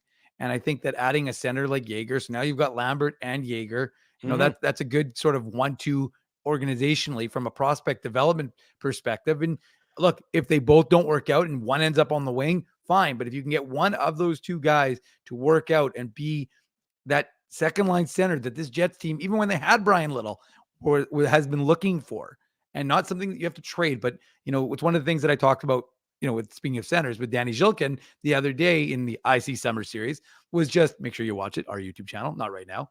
But one of the things that we talked about was just this idea that, there's opportunity, right? For these young players. It's something Kevin Cheveldayoff talked about on, was it July 1st when he mentioned, if I'm a young player in this organization, I'm keeping my eyes open because there's an opportunity here. And I just think and I asked Danny about it and he said, yeah, I listened to that press conference. I heard those words. And I think that a lot of guys, like I said, Brad Lambert, whether it's Braden Jaeger, obviously not, I don't think for this upcoming year, but whether it's those guys, they're going to see that there's an opportunity here. And the Jets, I think, and like I said, with Zhilkin, one of the things he said was, so many of these guys are homegrown, whether it's Scheifele, Connor, Ehlers, Morrissey, Lowry, like there's a lot of opportunity for the Jets like that. That's their model. but they're waiting for that opportunity. And now it is. And again, I think it's Brad Lambert's to seize. Again, whether he seizes it to the start of the year, I'm not 100% certain. And I know we're doing McGroarty and Yeager, but I just think like there is an opportunity for Braden Yeager in the years to come. And again, I expect him to be a staple of the Jets? No, I think that, 2 years from now, you'll most likely see him with the Moose and then the Jets. But again, like huge opportunity. And as he said, Saskatoon kid, ready to come to Winnipeg, excited at the prospect. Sounds like the only thing he's not ready to do is give up his Saskatchewan Roughriders. Well, you know what? Everyone's got a bit of a drawback when it comes to their personalities. But look, Yeager, Lambert, all these guys, they're the next wave. They're the Jets of 2030. When I'm 80 and I'm celebrating my 80th birthday in 2030, Yeager and Lambert are going to be the guys we're talking about. I mean, at least that's how they project. That's how the Jets are expecting them. They're expecting these guys to be that next wave that comes in and begins to, take over from the Scheifeleys and take over from the Connors as those guys begin to age out a little bit more. Look, I like the move. I mean, I do think, and what I like most about it, and I'll give credit to Kevin Cheveldayoff for this, if Rutger McGroarty is worth $1, if that's what the Pittsburgh Penguins valued him at, he's worth $1. I'm glad that Kevin Cheveldayoff, to sort of steal a Bill Simmons analogy, didn't settle for 3/4, 2 dimes, and a nickel in a trade, that he traded $1 for $1. I mean, rather than, this needed to be a 1-for-1 trade. 3/4, 2 dimes, the nickel also equals $1. I know it does, but I'm saying I don't want it to be a less is more sort of package for a young prospect. I don't want you getting 3 B prospects for an A prospects, or 2 Bs and a C plus. I wanted an A prospect for an A prospect. That's how I think you have to sort of deal with a situation like that. Similar sort of to what, to some degree to what, Philadelphia did with Cutter Gauthier. Now you might have different mileage on Jamie Drysdale as a player, but I mean, he's a guy who was, again, very recently a first-round selection. I like that the Jets basically just swapped guys a year apart at the same draft class with similar similar pedigrees, but I do like that Yeager has that one skill set, above average shot, an NHL caliber shot at this young age that he can use to build upon, and that his skating is NHL average according to most everything you read. Whereas for McGroarty, the skating is something that people are concerned about at that next level. Right.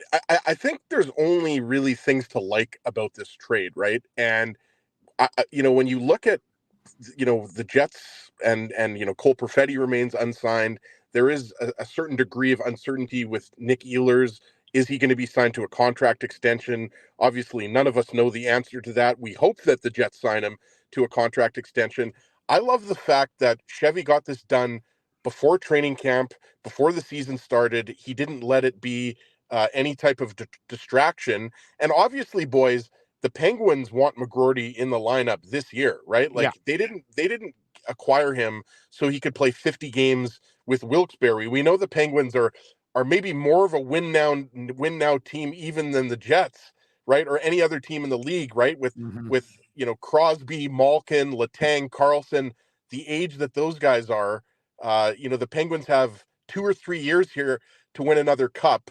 So I love the fact that, Chevy took advantage of a desperate Kyle Dubas, I think, right? Like they bring in Cody Glass, but they need to bring in more reinforcements. Like it was the Crosby show last year. He basically willed that team back into the playoff race, guys. And so clearly Pittsburgh, with McGroarty being a young year older, they think that he can come in and contribute right off the bat. And remains to be seen. I think McGroarty's going to go through some, this is my own personal opinion. I think McGroarty's going to go through some similar, growing pains that Cole Perfetti went through last year, right? Like McGroarty's coming out of that University of Michigan program, having a great couple seasons, played great for the U.S. after that injury. But I think, to think that McGroarty is just going to step right into the NHL and put up, 60, 70 points. No. Rookies I think don't do that. No, exactly. I mean, unless you're Connor Bedard or a player like that, most players just don't do that, right? So I like the fact that, Chevy struck while the iron was hot, as they say. And, Kyle Dubas clearly wanted to get this deal done in August. But yeah, I mean, the fact that I called it a lateral move, like, I think, when you get a player who is going to be NHL ready within a year, I think that's, really impressive. And the fact that, look, I think some people wanted this to be a forward for a D prospect. But I think when you look at the Jets, incoming forward prospects, after Brad Lambert, after Nikita Chibrikov, after Colby Barlow, it thins out a little bit, right, guys? Like, we know that, the Jets didn't have a first-round pick at the 2024 draft, and they took a defenseman. So, yes, you've got some other, Dave mentioned Danny Zhilkin. There's still Chaz Lucius out there. The Jets have other prospects, but they don't have a lot of top-tier prospects. And that's what Braden Yeager is. And, again, we don't know, guys. At this point, he's way too young for us to start saying that, he's going to be a regular 70 to 80 point guy. I kind of said more in the 50, 60 range. That's what a lot of scouts kind of have him as, that kind of middle tier or middle, second line, basically. A lot of people see him as a second line center at the NHL level, and that's fine. I mean, so whether that's 60 points, 65 points, whatever that is, the Jets have a really good one in Yeager. So I think they did really well here. It just depends on, McGroarty. I'm with you, Drew. I mean, like, McGroarty, I think, is that type of player that has those, like, Matthew Tkachuk, Brady Tkachuk type of qualities. I don't think McGroarty is going to be a guy that puts up, 70, 80 points at the NHL level either. I think he was hyped up a little bit, too much in Winnipeg here based on what he was doing at the University of Michigan. Like, he's not Kyle Connor. Let's put it that way. He's not going to score 45, 50 goals at the NHL level. At least most scouts don't think he is. But I think, when you look at it from a one-for-one perspective, I think the Jets did really well here. And they essentially, they replaced one good prospect with another really good prospect. That's the way I look at it. Yeah, Drew, I just want to quickly interject because, as I think it was you pointed out, Jeff Hamilton did say on our show in January that Pittsburgh would be a team that could acquire Rutger McGroarty. Now, of course, he also said it was for Sidney Crosby, so I should probably mention that detail as well. No, but he didn't say it would be. He was just he was speculating as to whether there was a Crosby potential deal there, and said McGroarty would have to be, and then did mention Pittsburgh. So, of course, then again, I'm sure there were 30 other teams in addition to Pittsburgh who would have liked to have acquired Rutger McGroarty. Yeah, I mean, there's no question about it. But look, I think it's a reasonable. It was a situation that was sour.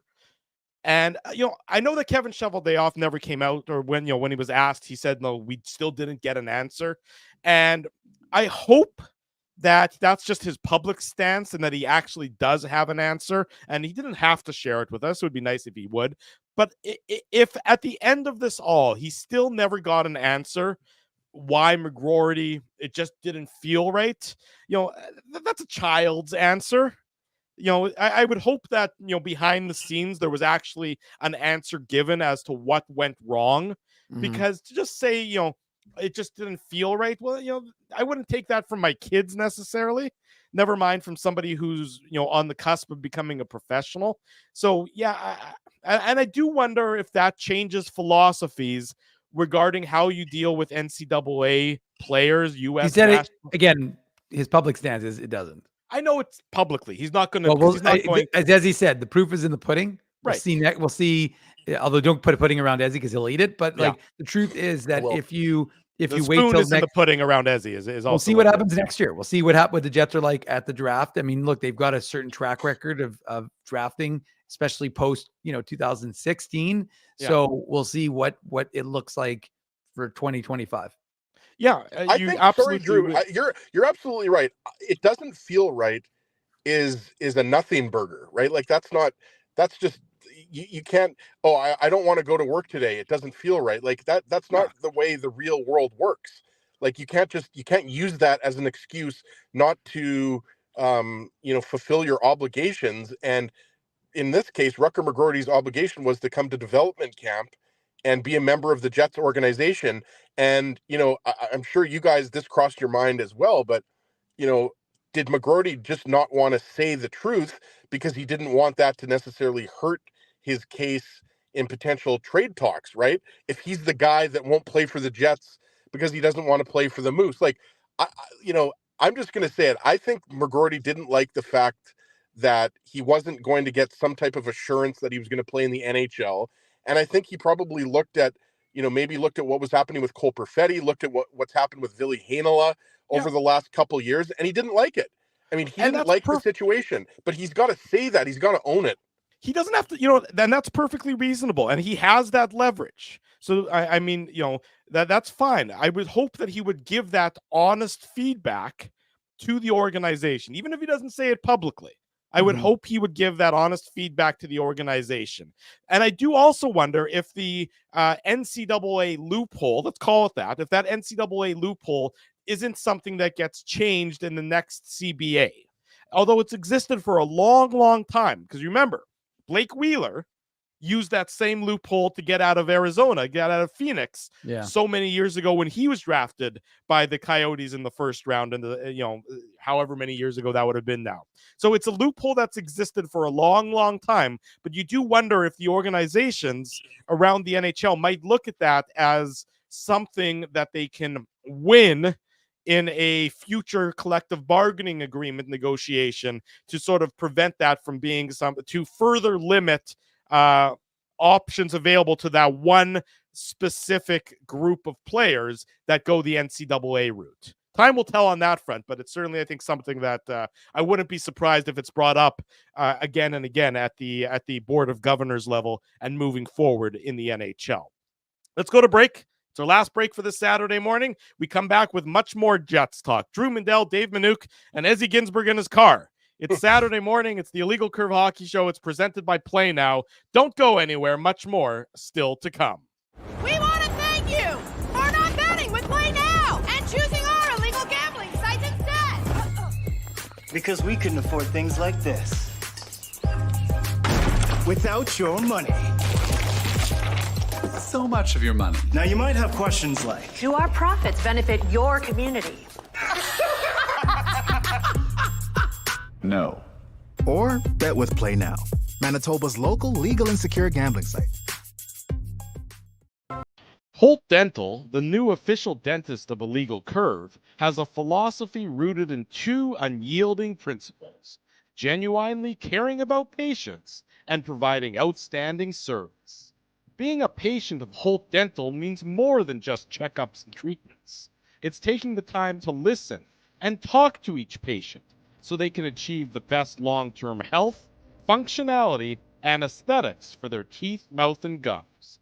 Conveniently located at Grant Park Festival on Taylor Avenue, Holt Dental is dentistry of the highest quality in a comfortable and relaxed environment. For more information, visit holtdental.ca. Oh, and there's plenty of free parking at the front door, too. Kids eat free all September long at Boston Pizza. That's right. For the month of September, kids eat free with minimum purchase. All this for, what's that word again? Yeah, free. Boston Pizza. Hurry in. Celebrating its 40th year as Winnipeg's home for stand-up comedy, Rumors Restaurant and Comedy Club has recently been named Canada's top comedy club and a top 5 comedy club in North America. From birthday parties to date nights to fundraisers and everything in between, Rumors is your destination for the best and most affordable live entertainment Winnipeg has to offer. For more information on upcoming shows, Rumors' incredible promotions, and to purchase tickets, visit rumorscomedyclub.com.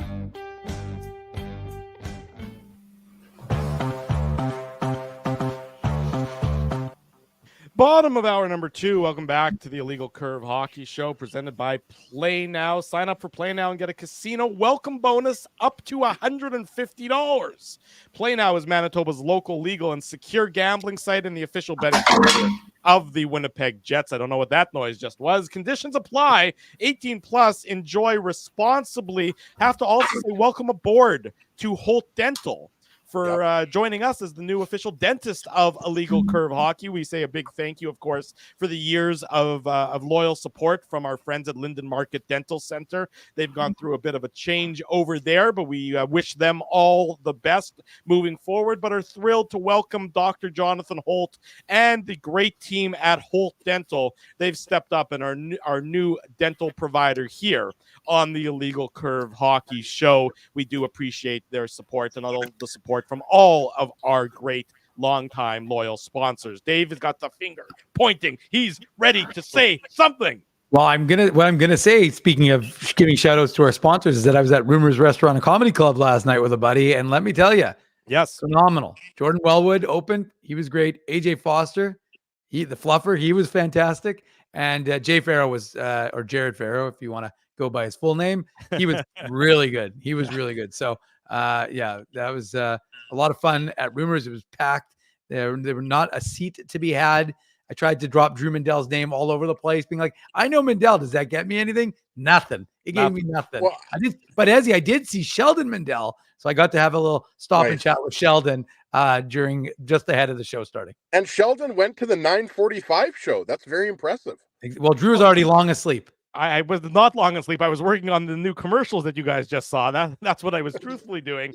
But no, what happens for Sheldon is that he usually will fall asleep on the couch and then wake up and make his way to the late show. That's usually that's the MO that he usually adopts. As you mentioned, Dave, Jay Farrow in town tonight at Rumors. It was a completely sold out show. Both shows completely sold out last night. The 7:15 show tonight sold out. So if you're heading maybe to the Banjo Bowl, you're looking for plans afterwards, there are limited, and I mean limited, tickets available for 9:45 tonight. So get them while you can. Rumorscomedyclub.com. I was with Jay yesterday. I had the pleasure of spending much of my morning with him. And let me tell you, he's funny off stage. He's funny on stage. So it's going to be a great night with our friends at Rumors Restaurant and Comedy Club, celebrating 40 years as Winnipeg's home for stand-up comedy. I was going to say, Drew, I obviously follow Rumors on social media, and I saw you doing the rounds with Jay, QX 104, the other radio stations. Yeah. You're like his personal handler. I wouldn't go that far. I'm maybe the personal chauffeur. I don't know that he needs me handling him at all, but more chauffeur than anything else. But yeah, it was a great. Look at you, Drew. Drew hanging out with Jay Farrow. Like, I like to think I hang out with celebrities. I hang out with Dave M. But you're hanging out with Jay Farrow. Like, well, as you did once bowl with Kevin Bozeman. That's true. That's right. And Kevin Bozeman, if I'm not mistaken, will be back for Rumors' 40th anniversary. So we're going to have him on the show. There you go. We'll go bowling with him again. It'll be Illegal Curve goes bowling. I don't see. I think that'll just be maybe we'll do a post game show from a bowling alley. I didn't go for the bowling, Drew. I missed the bowling. I might have been hungover. I have no idea. That was like years ago. But I remember we took him to McDonald's. He was really hungry. He came into the studio at TSN 1290, and then Dave and I took him for. I think he had sausage McGriddles, if I'm not mistaken.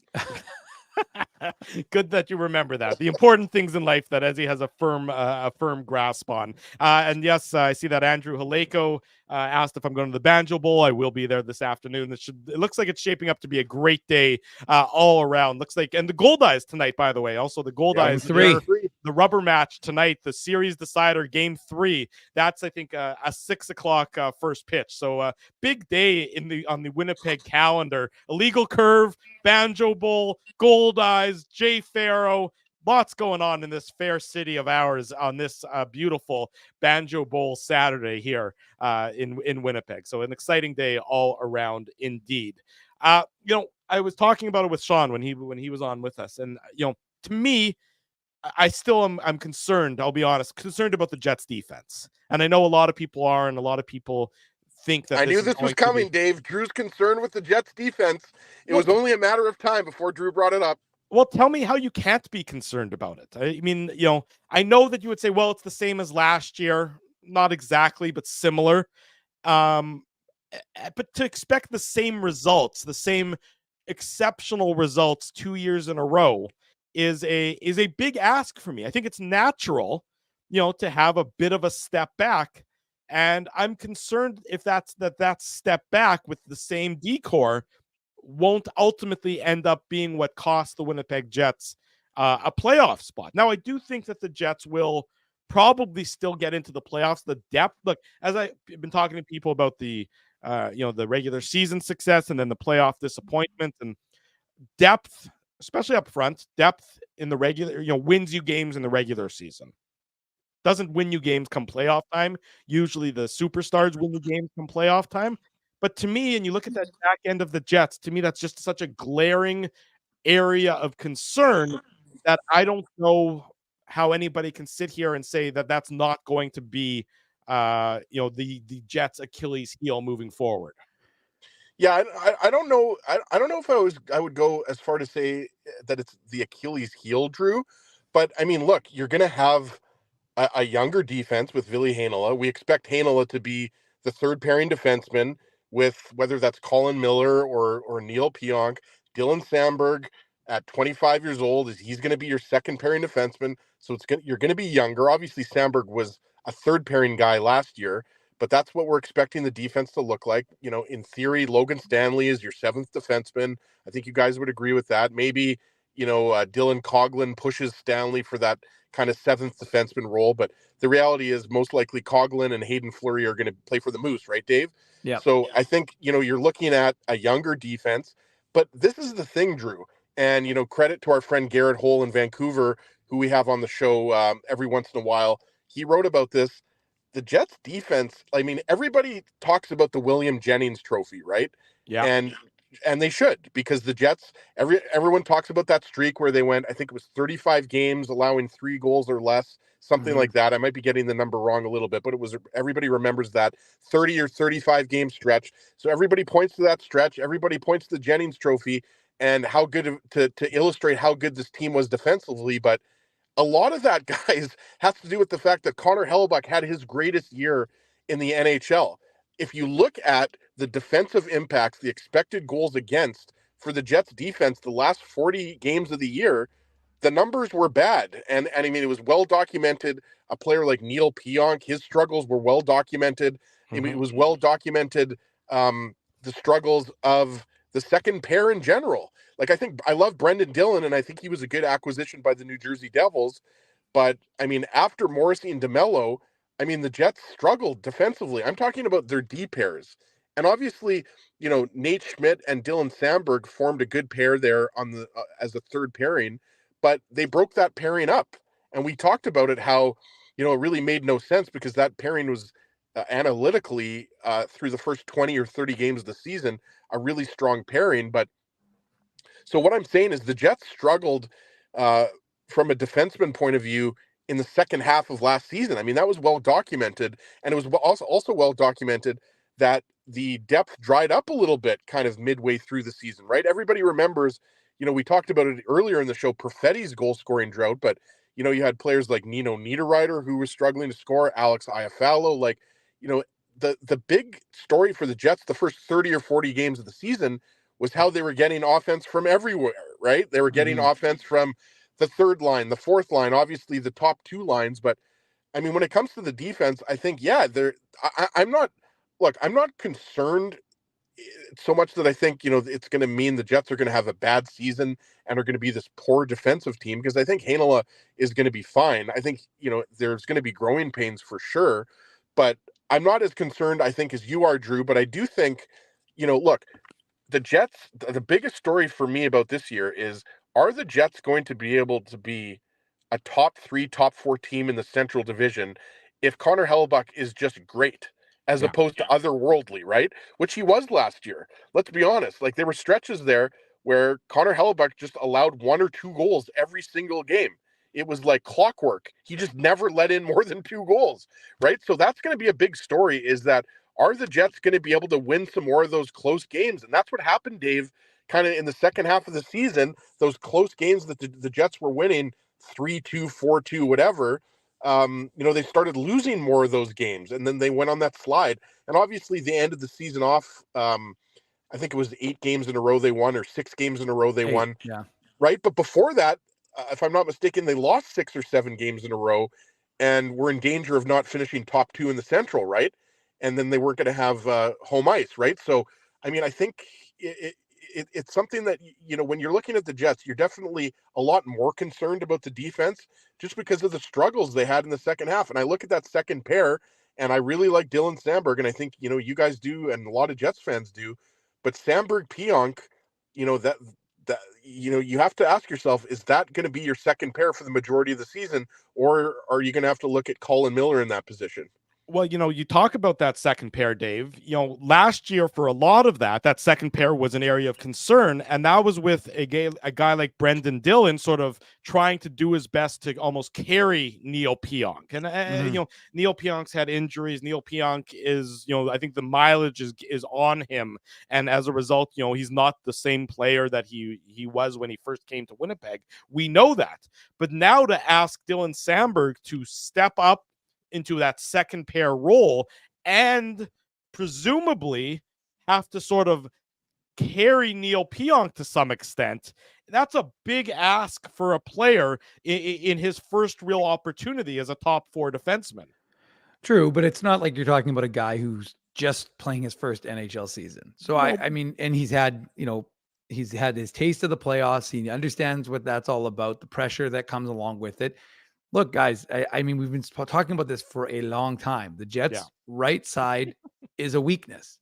They've got some guys who can come up and play, and take a third pairing role on the left-hand side. You've got some veterans you brought in who could maybe stabilize things for a few games here and there, right? In terms of needing depth, Ezzy, but long term, how are you going to make this team work? Now, you were able to make it work last year.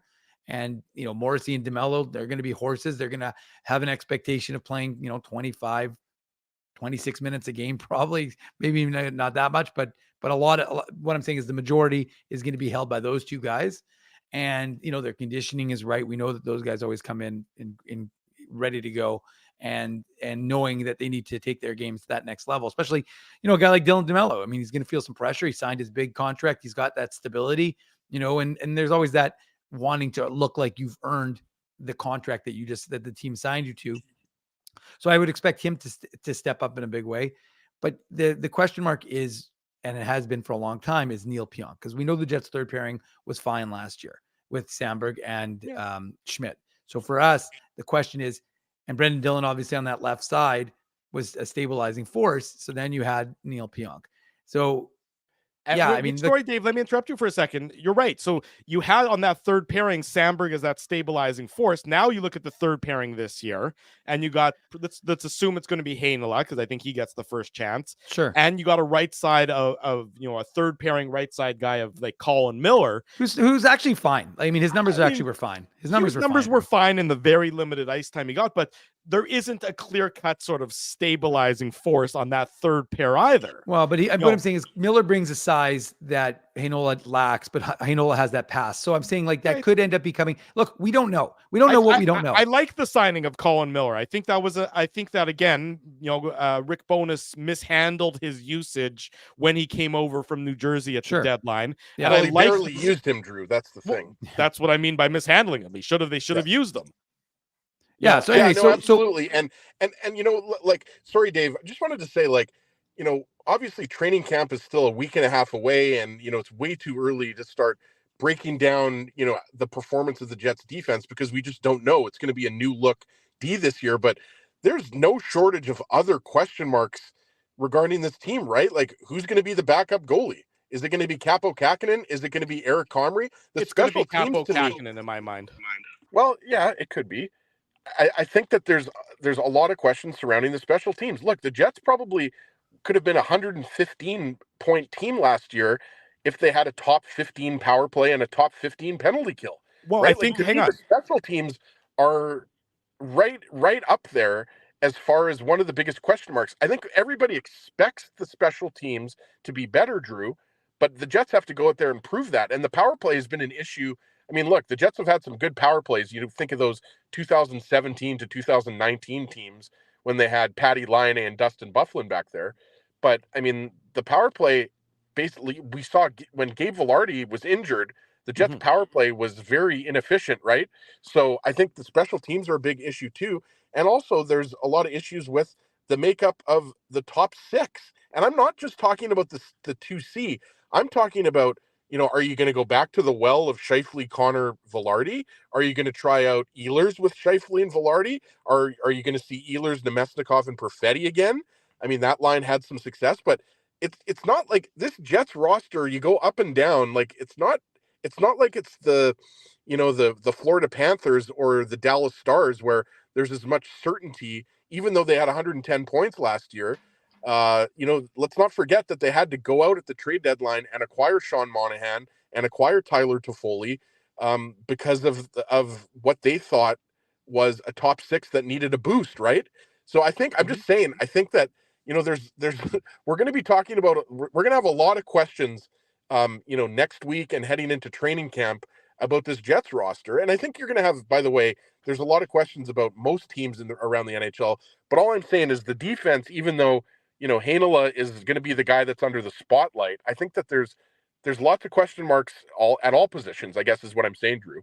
Well, I want to highlight a comment. You mentioned the special teams, and I think that's astute of you. I want to highlight this comment from Fort Gary Q, who says PK and PP improvement, penalty kill and power play improvement will go a long way this year, Dave. And I think he's right, because if naturally the 5-on-5 play or the defensive play in their own zone is maybe going to take a 10 or a 15% step back, because again, it's sort of natural to assume that it's going to regress to some degree. This is an area where the Jets can compensate for that regression with some improvement. I think the Jets need to be focused on being a certainly top 15, maybe even top 10 power play and penalty kill, because last year they finished both, I think, at 21 and 22 respectively overall. So if you bump those numbers up, that can compensate for the diminishment in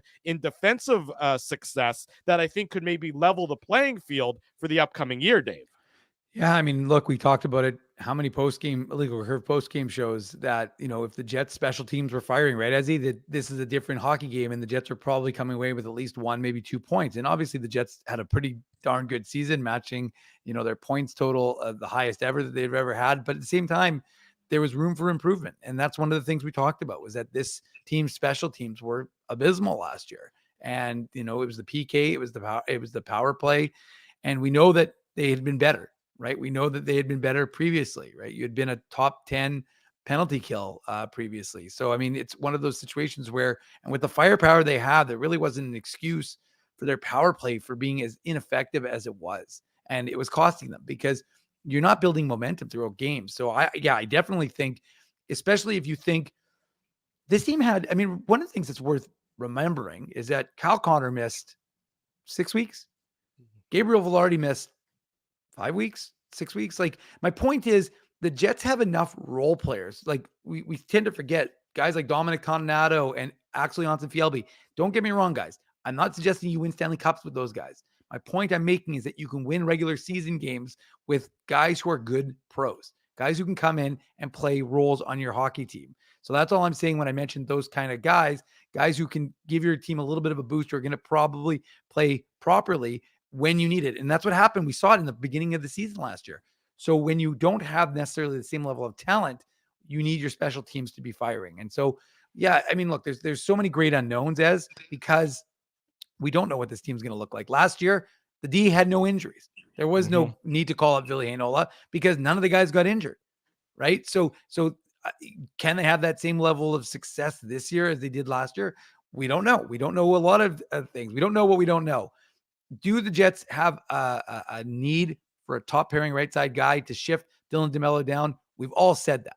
They don't grow on trees, though. That's the problem. And a guy like Elias Salamonson, who, folks are excited, won an SHL championship with Schlefka last year. So he's looking forward to coming over here. He's going to be in North America. My expectation, Ezzy, though, is he's just a year away. You need him to be with the Moose. Then he's at least a year away. At least a year away. But my point is, I know, but the problem is we live in a society where, everybody wants him to be ready now. And I think the problem for the Jets fans is that you look at DeMello, wouldn't he be great with Dylan Sandberg? Colin Miller, Ville Heinola, I think that pairing would be fine because you got size and skill. You got size and steadiness on that second pairing. And then Josh Morrissey paired with someone else on the right side. That to me is the would be the best thing for this Winnipeg Jets club, but I just don't see it happening. And that's the problem right now. Because like I said, those right side guys don't grow on trees. Yeah, and I mean, these are the unknowns, as you said. The Jets are not unique among the NHL about these unknowns or about these questions. This is every team, vast majority of teams at the very least are having these discussions. And you're a lot better off having a discussion about your sort of third pairing defense than you are about your top line centerman and things of that nature. Well, that's why I think, Drew, that the Jets are still a playoff team. Like, I think it's easy to say that the Jets took a little bit of a step back because they lost Monahan, they lost Toffoli, they lost Dillon, and they really only brought in depth guys, right? Like Colin Miller was their most notable signing in terms of re-signing, but it was a lot of guys for the AHL, right? Like we talked about the Dylan Couglins, the Mason Shaws, players like that.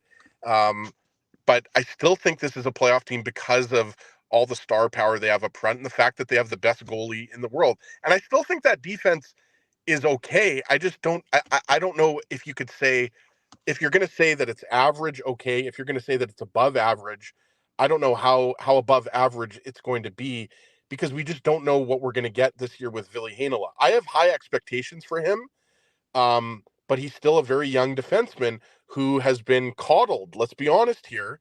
And when we've seen him at the NHL level, there's been the highs have been high, but the lows have been low, and he's been taken out of games, when he makes a couple of mistakes, right? So that third pair with Heinola and Miller is going to be big, but I think overall, looking at it from a macro level, like it's going to be, is this Jets team going to be able to play the same brand of defensive hockey? Are they going to be able to move the puck out of their zone? If they're spending too much time in their zone and they're allowing too many high danger chances and everything like that, then it's going to be tough for them to repeat their 110-point season. Heinola can move the puck. Miller can move the puck. So we'll see. But I think, look, I my kind of stance on the Jets, guys, here on September 7th is this Jets team is going to be fighting with, Nashville. They're going to be fighting with Colorado, Dallas. Like, I think they're going to be fighting just to get into the playoffs this year. Yeah, I agree with you. I mean, I do think, look, Minnesota, St. Louis, Chicago. I mean, Chicago's going to be better, but they're not, near a playoff team. Minnesota doesn't excite me. Yeah. St. Louis, I mean, you lose a guy like Torrey Krug as well for the year. They're up against it. I mean, St. Louis isn't very good. No, they're not very good. I like the moves that they made to sort of get the guys out of Edmonton there, but I mean, I still think that's, they still need more reinforcements. I don't think that they're very good. Nashville, they should be pretty good, if not better than last year. Dallas and Colorado, we know how good they are. Utah is going to be a much better team.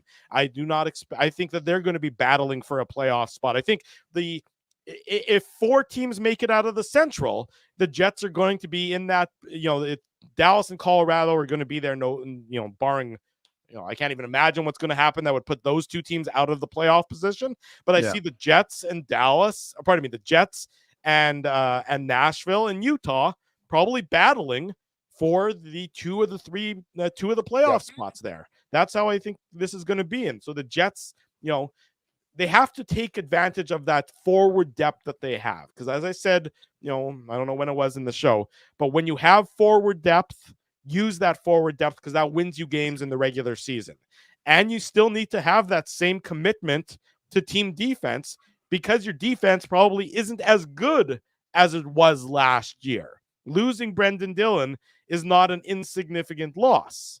So you do need to find a way to sort of have all, 18 skaters compensate for that loss on the back end and make sure that the kitty bar the door philosophy that you had such great success with, the door being the high danger parts of the ice, continues for yet another year. And that's going to be, in my mind, the determining factor if this is a playoff team or not a playoff team come the end of the regular season.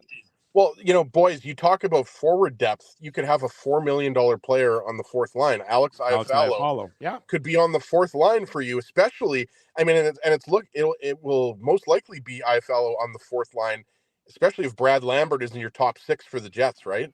Yeah. So, I mean, the Jets are going to score goals. Nobody's worried about the Jets' goal scoring abilities.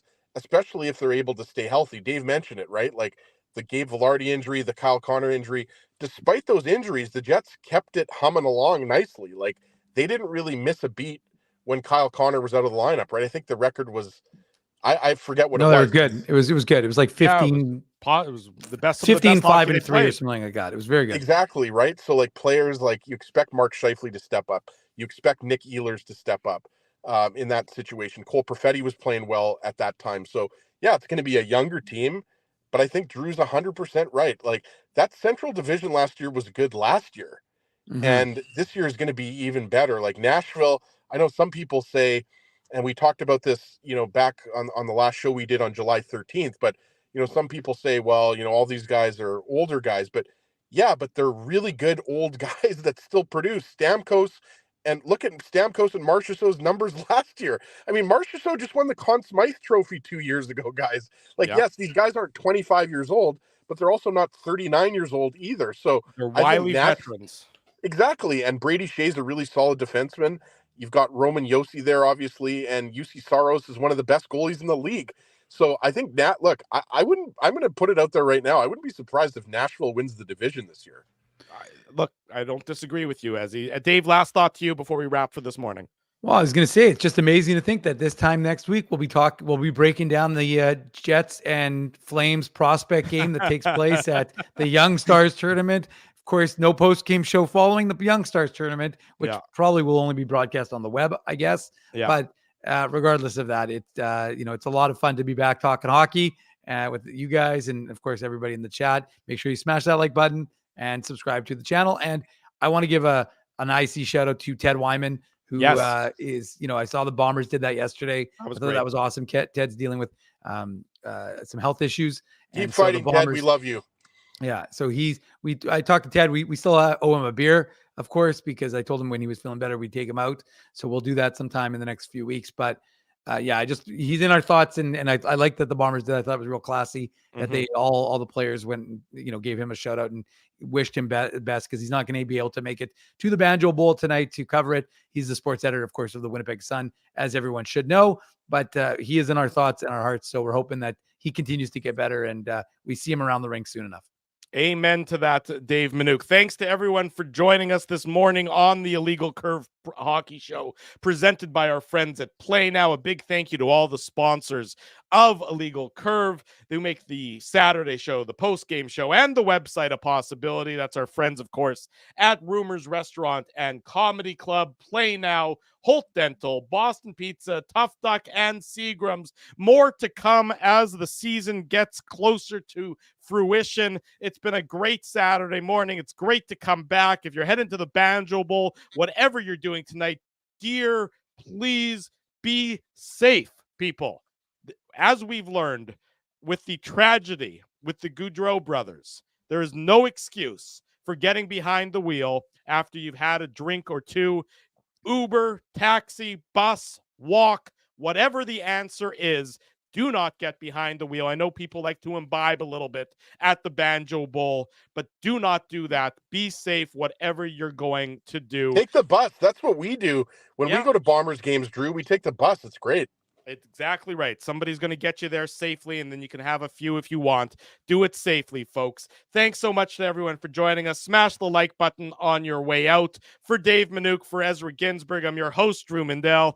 If it's Saturday for a 16th consecutive year, it is the Illegal Curve Hockey Show.